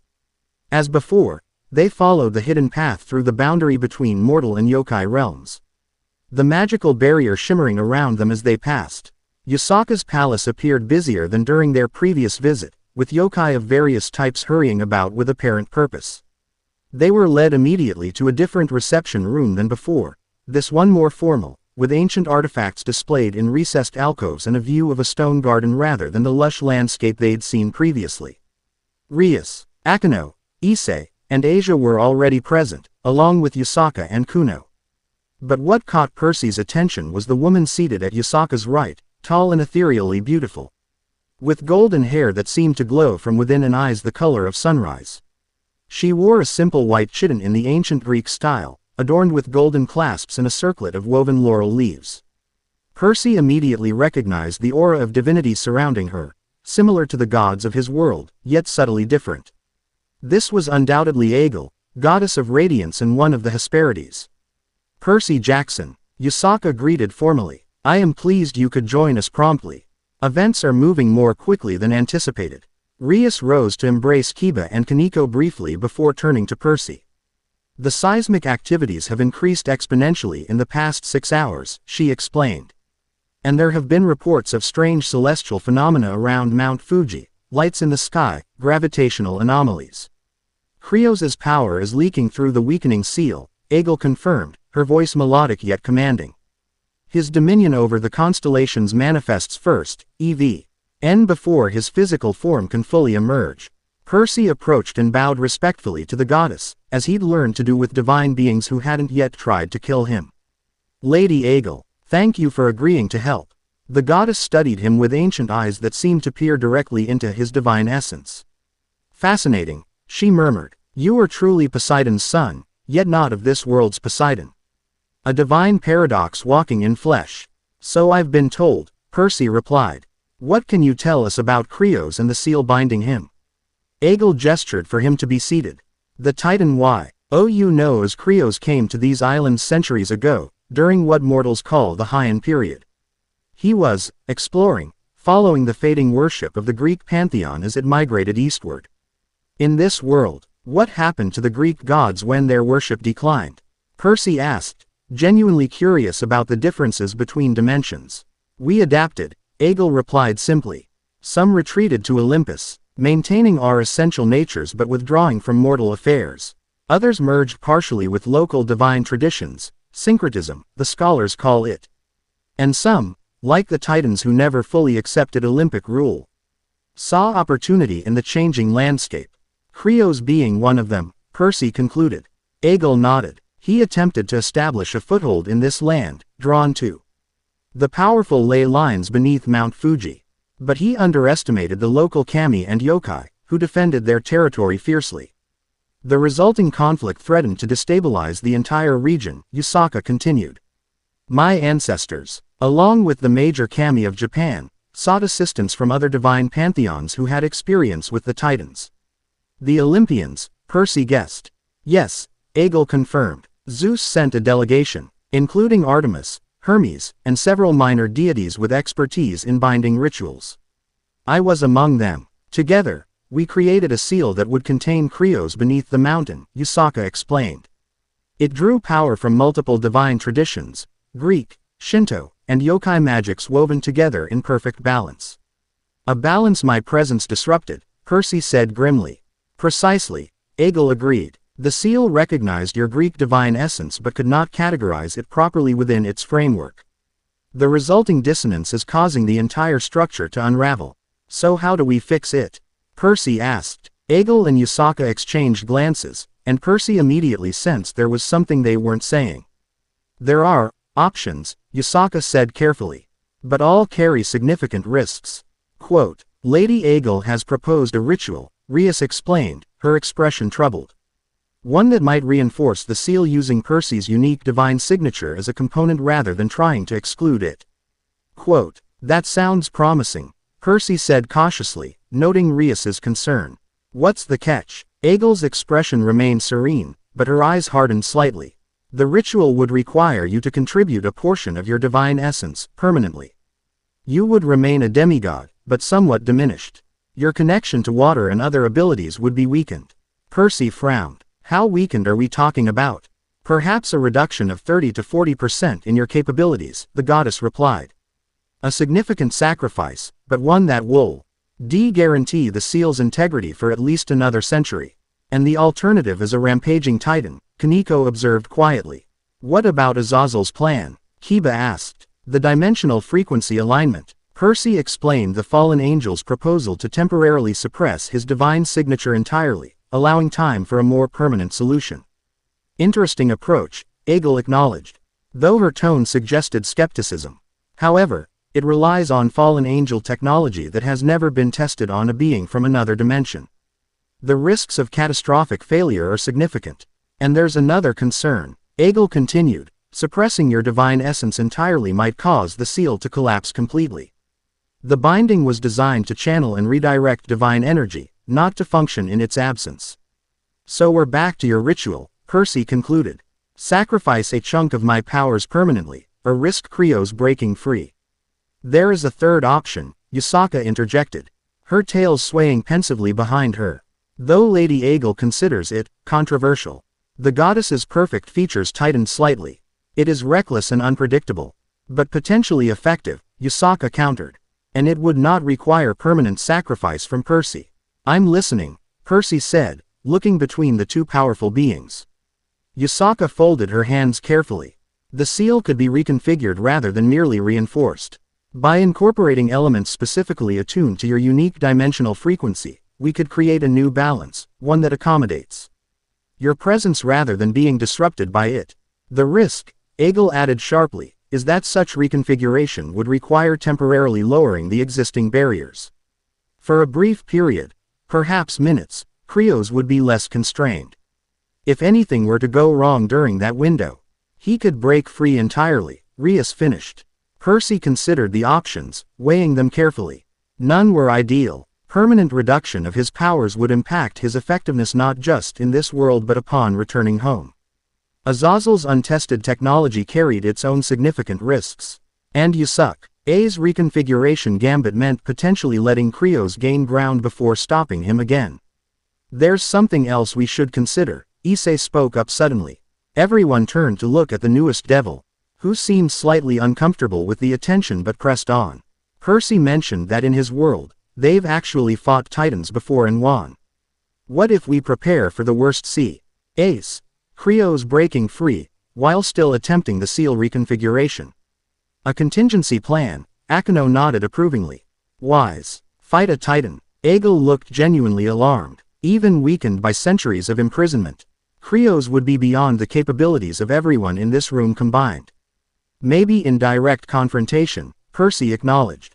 But in my world, we've developed strategies against titans that don't rely on matching their power directly. Misdirection, containment, exploiting specific weaknesses. What specific weaknesses does Creos have? Rias asked. Percy thought back to what he knew of the Ram Titan. His domain is cold, darkness, and the constellations, particularly the southern stars. He's physically powerful and skilled in combat, but he's not invulnerable. Celestial bronze can harm him. He gestured to Riptide. And he's arrogant, like most titans. He underestimates lesser beings. We could set a trap, Kiba suggested, warming to the idea. Use the reconfiguration attempt as an opportunity to position our forces strategically. And we have allies across multiple factions now, Rias added. Devils, yokai, potentially the Divine Hunters, and Azazel. Combined, we might have enough firepower to at least contain Krios long enough to complete a modified seal. Egil looked skeptical but didn't immediately dismiss the proposal. This approach carries extreme risk. But I concede that our options are limited, and time grows short. If we choose this path, Yusaka said, preparations must begin immediately. The ritual components alone will require significant resources. Then let's do it, Percy decided. Yusaka's reconfiguration plan, with a full contingency for potential combat with Krios. It's risky, but it gives us the best chance of success without permanent sacrifices. Rias nodded in agreement. We'll need to coordinate with all potential allies. Sona and her peerage, Azazel, and possibly the Divine Hunters. I'll contact my brother, she continued. Devil reinforcements would be valuable if Krios breaks free, even temporarily. And I will consult with my pantheon, Egil said, though she still seemed reluctant. While direct intervention is unlikely, they may provide artifacts or knowledge to assist in the binding. Yusaka rose gracefully, her tails fanning behind her. Then it is decided. We have less than 3 days until the full moon. Let us use them wisely. As the meeting adjourned and the various groups split to begin preparations, Percy found himself looking out at the serene stone garden, its curfew. LLY arranged rocks and raked gravel representing mountains and water. The symbolic landscape seemed a stark contrast to the chaos they were potentially facing. You're troubled, observed a quiet voice behind him. Percy turned to find Kuno, Yusaka's young daughter, watching him with surprisingly perceptive eyes. Just thinking about what's at stake, he replied honestly. The young kitsune approached, her single golden tail swishing thoughtfully. Mother says you're very brave. That you've fought gods and monsters in your world. Percy smiled wryly. Not always by choice. She also says you miss your home very much. Kuno tilted her head curiously. Do you have a family waiting for you? The question hit Percy harder than he expected. Images flashed through his mind. His mother's smile, Paul's supportive presence. Annabeth's fierce intelligence, Grover's loyal friendship, all his fellow demigods at Camp Half-Blood. Yes, he said softly. A lot of people I care about. Kuno nodded solemnly. Then you have to succeed. Both in stopping the Titan and in finding your way home. She reached into her sleeve and withdrew a small charm made of woven golden thread. This is a kitsune blessing. It's not very powerful because I'm still young, but it brings good fortune in journeys. She offered it to Percy with a formal bow. Touched by the gesture, he accepted it with equal formality. Thank you, Kuno. I'll keep it with me. The young kitsune smiled brightly. Good. And when you go home, you can tell your family about the 9-tailed foxes who helped you defeat a Titan. That will be a good story, won't it? Despite the gravity of the situation, Percy couldn't help but smile.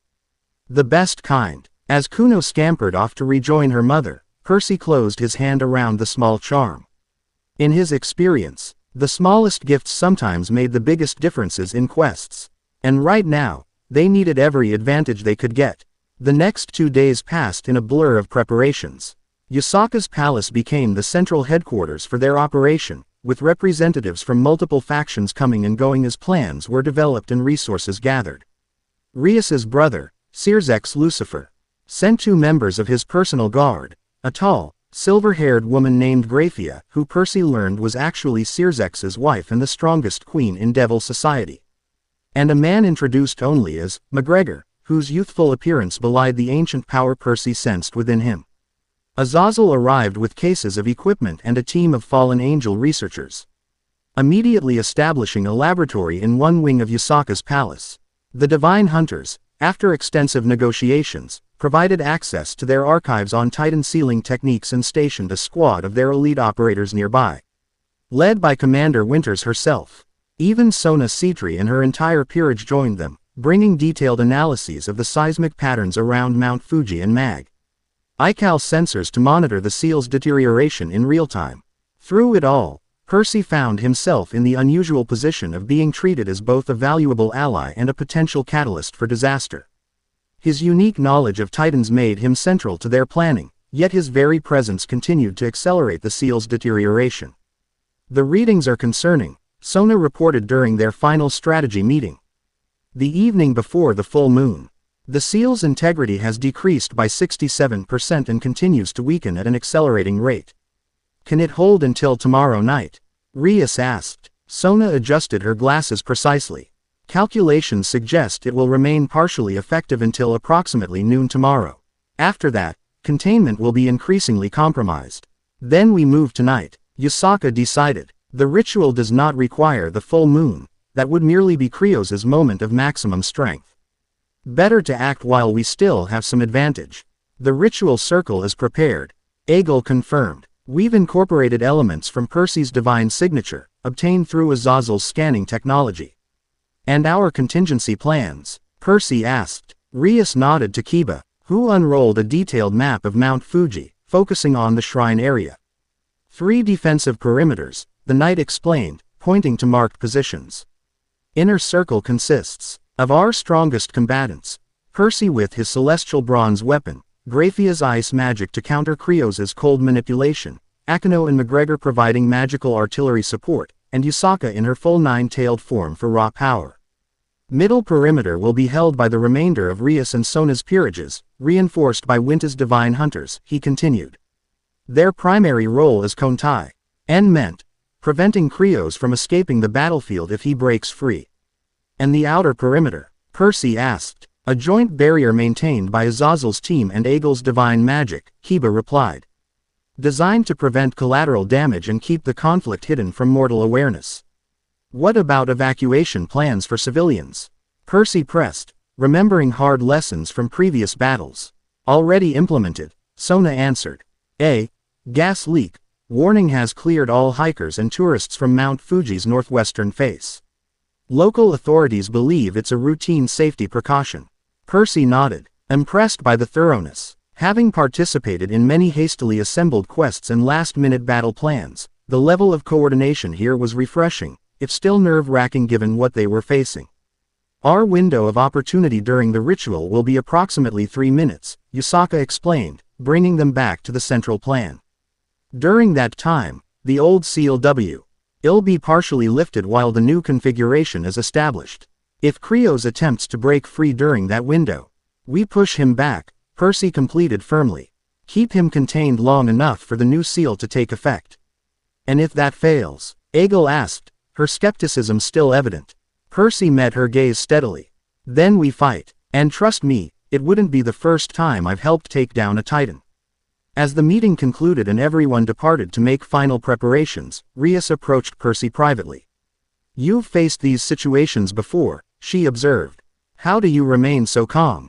Percy smiled wryly. Who says I'm calm? I'm just good at hiding the screaming panic. That earned a small laugh from the devil heiress. A useful skill. Honestly, Percy continued more seriously. I focus on what I can control, not what I can't.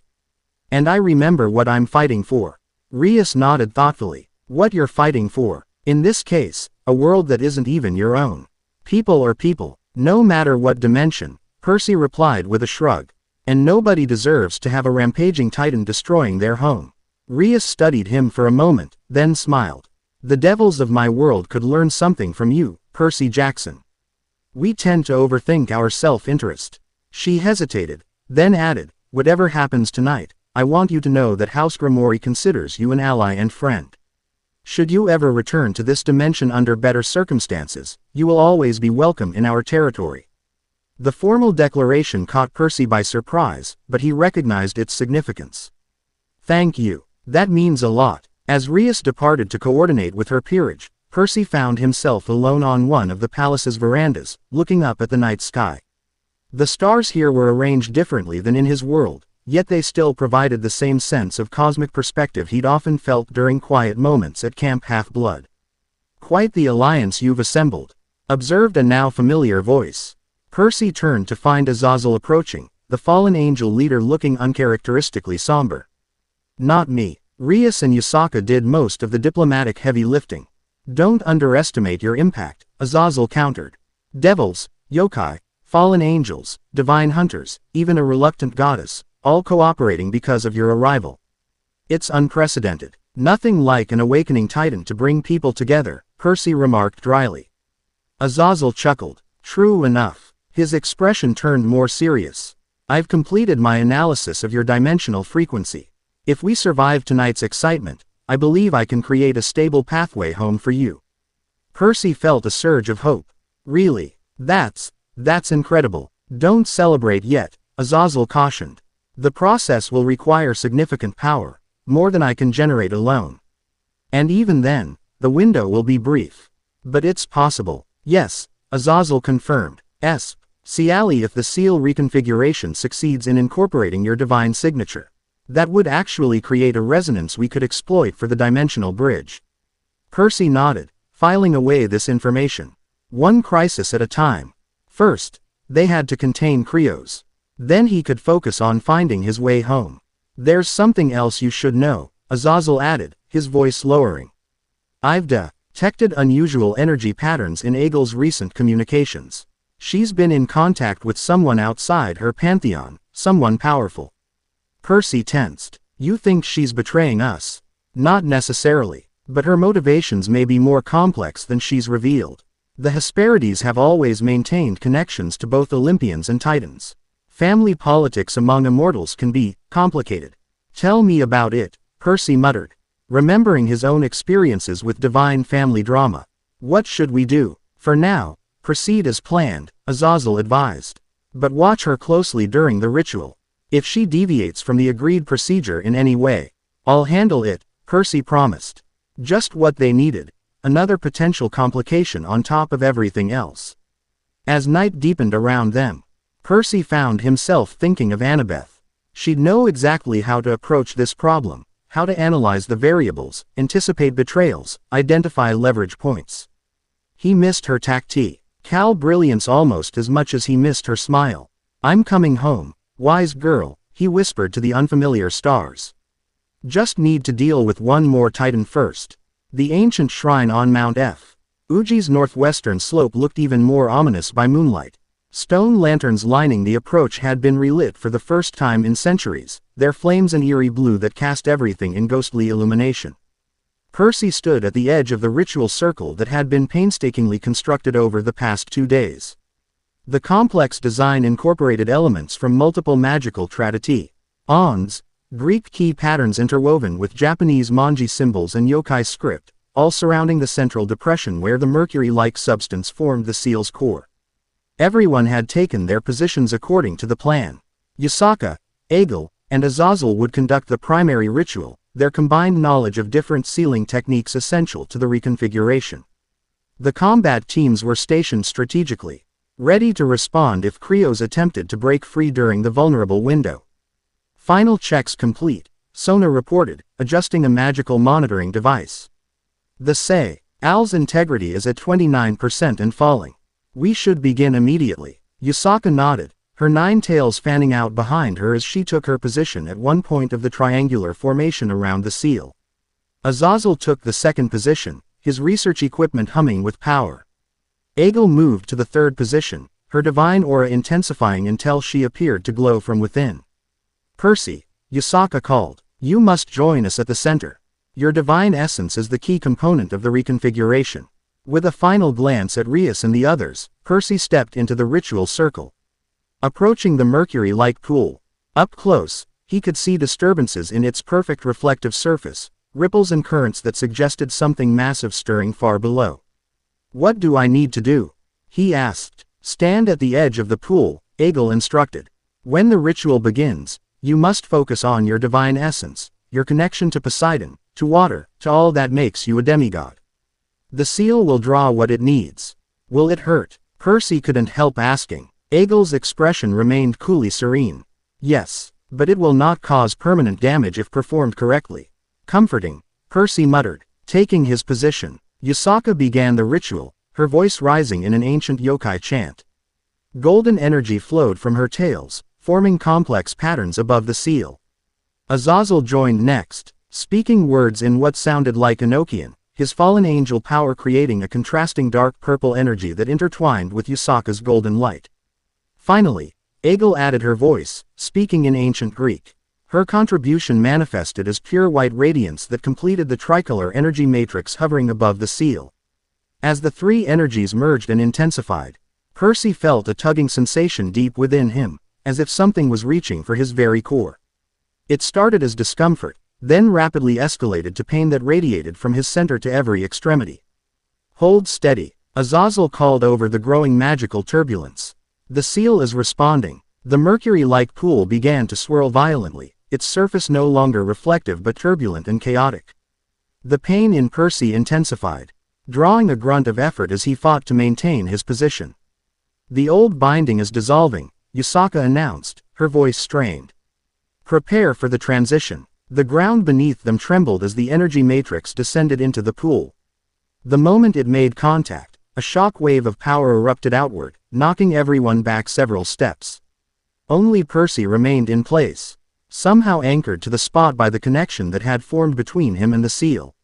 "Something's wrong," Aegle called out, her perfect features showing alarm for the first time. "The dissolution is happening too quickly." Percy could feel it too. The process was accelerating beyond their control. The pain within him spiked to nearly unbearable levels as more and more of his divine essence was drawn into the chaotic energy exchange. "We need to abort," Azazel shouted, his instruments emitting warning signals. "The power fluctuations are exceeding safe parameters." "Too late," Yusaka responded grimly. "We must complete the transition or risk total failure." As they struggled to regain control of the ritual, Percy noticed something alarming. The mercury-like substance was rising from the pool, forming a humanoid shape nearly 12 feet tall. Features began to solidify: a broad, muscular torso, powerful limbs, and a face of terrible majesty crowned with ram's horns. Krios was manifesting. "He's breaking through," Percy warned, drawing Riptide despite the continuous drain on his divine energy. The Titan's form wasn't fully corporeal yet, more a mercury-like apparition than solid flesh. But his presence was undeniable, an overwhelming aura of ancient power that made the air itself feel heavy. "Fascinating," Krios's voice rumbled, echoing strangely as if coming from both the apparition and deep beneath the earth simultaneously. "Such effort to contain me, only to provide the perfect opportunity for my escape." With a gesture from his half-formed hand, a wave of frigid energy blasted outward. The temperature plummeted instantly, frost spreading across the ritual circle and up the ancient stone pillars surrounding it. "Containment teams, engage," Rias ordered over the magical communication system they'd established.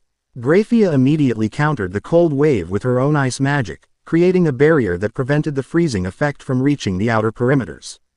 Akino and McGregor launched coordinated magical attacks at the Titan's forming body, lightning and demonic energy striking his semi-liquid form. The attacks disrupted Krios's manifestation temporarily, but did little lasting damage. His mercury-like substance simply reformed, his laughter echoing across the battlefield. "Percy Jackson," the Titan addressed him directly. "Son of Poseidon from another world. How convenient that you should deliver yourself to me. Your divine essence is invigorating." Percy realized with horror that the ritual had created a direct connection between his divine energy and Krios. The Titan wasn't just breaking free, he was drawing power from Percy himself to accelerate the process. "Azazel," Percy called out, fighting through the pain. "Cut the connection." The fallen angel leader immediately understood, adjusting his equipment to interrupt the energy flow. The pain in Percy subsided slightly, but Krios's form only solidified further. "Too late, Godling," the Titan gloated. "I've drawn enough to complete my emergence. After centuries imprisoned, I shall walk this earth again." The mercury-like substance was rapidly transforming, becoming more solid, more flesh-like. Krios's features sharpened, cruel eyes the color of deep space, skin like polished bronze, the massive ram's horns curving from his temples now gleaming like real metal. "All combat teams, full engagement," Rias commanded. What followed was chaos. Devils, fallen angels, yokai, and divine hunters unleashed everything they had against the emerging Titan. The night sky lit up with magical bombardment, the very air vibrating with power as dozens of supernatural beings focused their attacks on a single target. Krios weathered the assault with disturbing ease. His now solid form generated a field of intense cold that froze magical projectiles mid-flight. Where attacks did connect, they left minimal damage on his metallic skin. "Is this all you can muster?" he mocked, sweeping his arm in a casual gesture that released a gravitational wave, slamming several attackers into the ground with crushing force. Percy fought to regain his strength, the ritual's drain having left him weakened. But years of battling when exhausted, injured, or outmatched had taught him to push through. Gripping Riptide firmly, he charged directly at the Titan. Krios noticed his approach and smiled condescendingly. Brave, but foolish, he swung a massive fist at Percy, who dodged with practiced ease. Even weakened, his demigod reflexes remained sharp. Percy rolled under the blow and slashed Riptide across the back of Krios's knee. The celestial bronze bit into the Titan's flesh, drawing a roar of pain and surprise. "That weapon," Krios snarled, his contemptuous amusement vanishing. "Divine metal from your world, it should not harm me here." "Surprise," Percy retorted, pressing his advantage with another slash that opened a gash on the Titan's thigh. Enraged, Krios focused his attention fully on Percy. The temperature around them dropped precipitously, the very air crystallizing. Percy's movements slowed as intense cold penetrated his limbs. His breath came in visible puffs, each inhalation painful as the frigid air burned his lungs. "I will freeze the very blood in your veins," Krios threatened, advancing on Percy with methodical confidence. Just as the cold became nearly unbearable, a wave of intense heat washed over them. Percy turned to see Yasaka in her full nine-tailed fox form, a magnificent golden beast the size of a small building, radiating divine fire that pushed back Krios's cold aura. "The seal," she called to Percy, her voice deeper and more resonant in this form. "It can still be completed. Return to the pool." Understanding flashed through Percy's mind. The ritual hadn't failed, it had been interrupted by Krios's premature emergence. If they could force the Titan back into the pool long enough to complete the reconfiguration. "Rias," Percy shouted, "we need to push him back to the center." The crimson-haired devil immediately grasped the strategy. "All forces, concentrate on driving Krios toward the seal point." The battlefield shifted as their allies adjusted their tactics.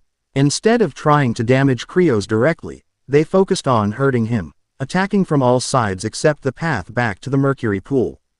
Krios recognized the strategy too late. "No," he roared, unleashing a blast of gravitational force that rippled outward. But Yasaka countered with a wall of fox fire, while Graphia created ice barriers that redirected the gravitational wave upward. Percy pressed the attack, using Riptide to drive Krios back step by step. The Titan fought viciously, each blow powerful enough to shatter stone. But Percy had battled gods before. He dodged what he couldn't block, slashed where he saw openings, and kept Krios's attention fixed on him, preventing the Titan from focusing his cosmic powers fully. "Azazel," Percy called out as they neared the pool.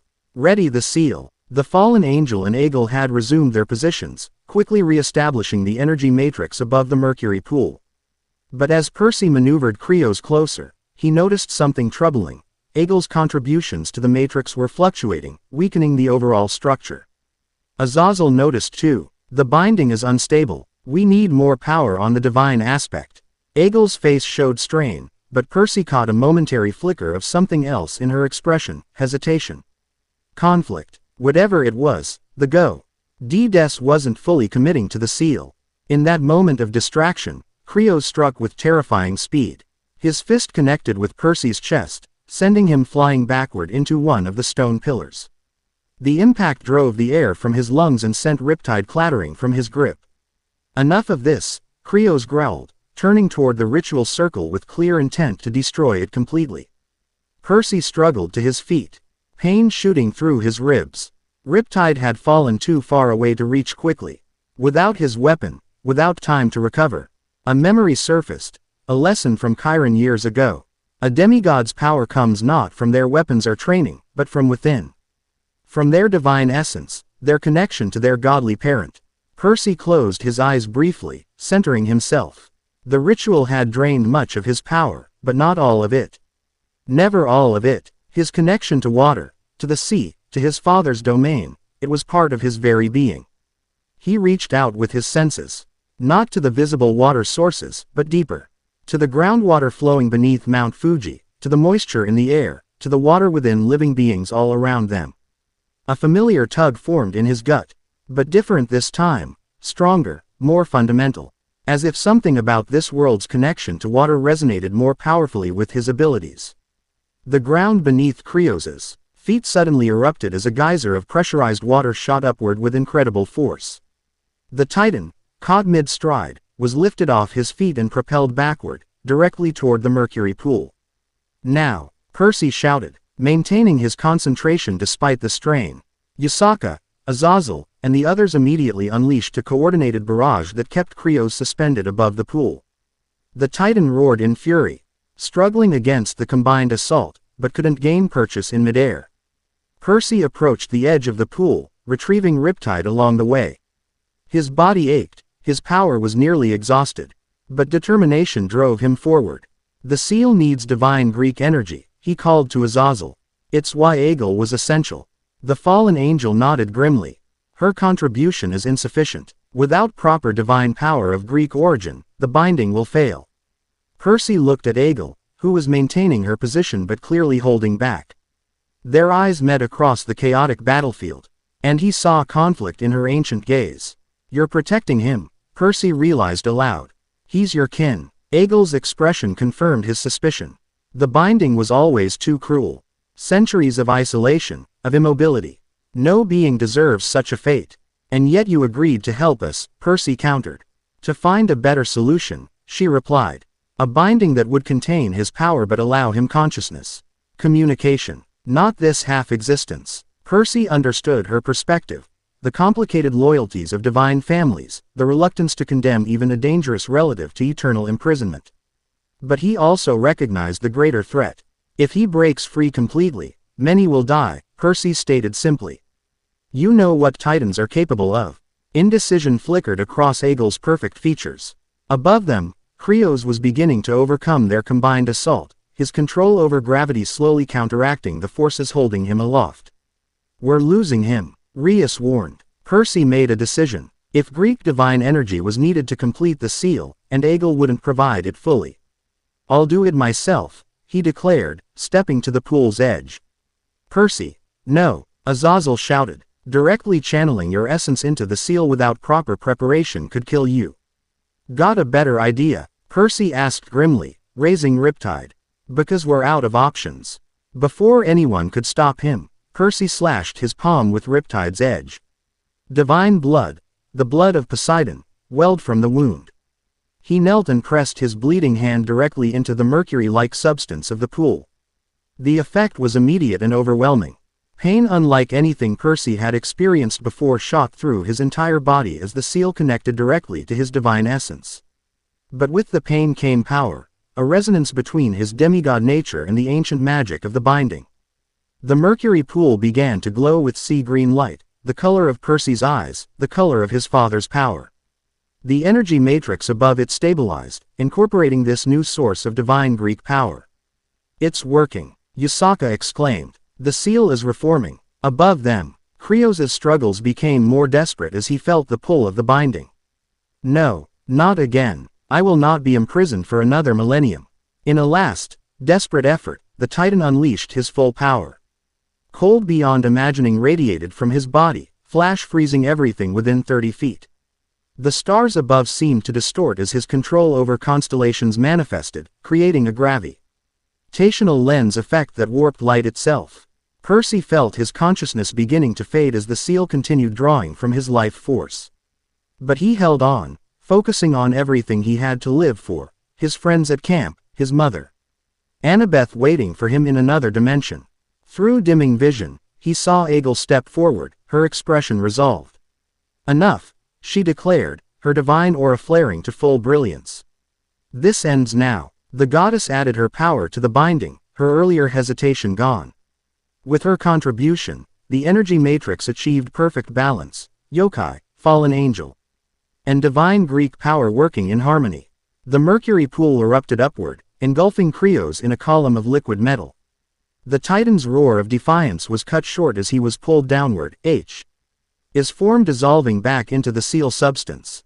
Percy felt the connection between himself and the seal change, no longer draining him but incorporating his divine signature into its structure. The pain receded, replaced by an odd sensation of resonance, as if part of him would always be linked to this place. As the last of Krios vanished into the pool, a final surge of energy pulsed outward. The ritual circle glowed with completed power, new symbols appearing in the stone around the pool, symbols that incorporated Percy's unique divine signature. Then, silence fell across the battlefield. Mercury pool settled into perfect stillness once more, its surface now bearing a faint sea green tint beneath the silver. Percy swayed on his knees, utterly exhausted. Hands caught him before he could collapse, Rias and Akino supporting him from either side. Did it work? He managed to ask. Azazel approached, scanning the seal with his instruments. Completely, he confirmed with undisguised admiration. The reconfiguration is stable. Your divine signature has been incorporated into the binding structure without requiring your continued presence. Meaning, Yusaka explained, returning to her humanoid form. Krios is securely imprisoned once more, and you are free to return to your dimension without weakening the seal. Relief washed over Percy. They'd done it. Contained. A Titan and created a solution that didn't require permanent sacrifice. Egil approached, her earlier conflict resolved into calm certainty. You risked your life to complete the binding. I misjudged you, Percy Jackson. You were trying to protect family, Percy replied, understanding her dilemma. I get that, but sometimes family needs to be protected from themselves. The goddess inclined her head in acknowledgement. The new seal is more humane than the old. Krios will retain consciousness and limited awareness. He is contained but not tormented. It is a better solution. As their allies regrouped, assessing damages and treating injuries, Percy felt a strange sensation building within him. A vibration that seemed to resonate with the newly formed seal, creating a harmonic feedback loop that intensified with each passing moment. Azazel noticed it too, his instruments suddenly emitting urgent signals. The dimensional resonance, he exclaimed. It's accelerating. What does that mean? Rias asked, still supporting Percy. It means, Azazel replied with growing excitement, that incorporating Percy's divine signature into the seal has created a bridge, a connection to his home dimension. Hope surged through Percy. A way home. Potentially, Azazel confirmed, but we must act quickly. Such spontaneous bridges are unstable, they collapse within minutes. Despite his exhaustion, Percy struggled to his feet. What do I need to do? Stand at the center of the seal, Azazel instructed, rapidly adjusting his equipment. The resonance is strongest there. If I can amplify and stabilize it long enough. As Percy moved to the indicated position, Yusaka approached. If this works, you will have no time for goodbyes, she said solemnly. The transition will be immediate. Percy looked around at the gathered allies, devils, yokai, fallen angels, and divine hunters, all who had fought alongside him against a threat to their world. In just a few days, they had become comrades in arms, perhaps even friends. Thank you, he said simply. All of you, I won't forget what happened here. Rias.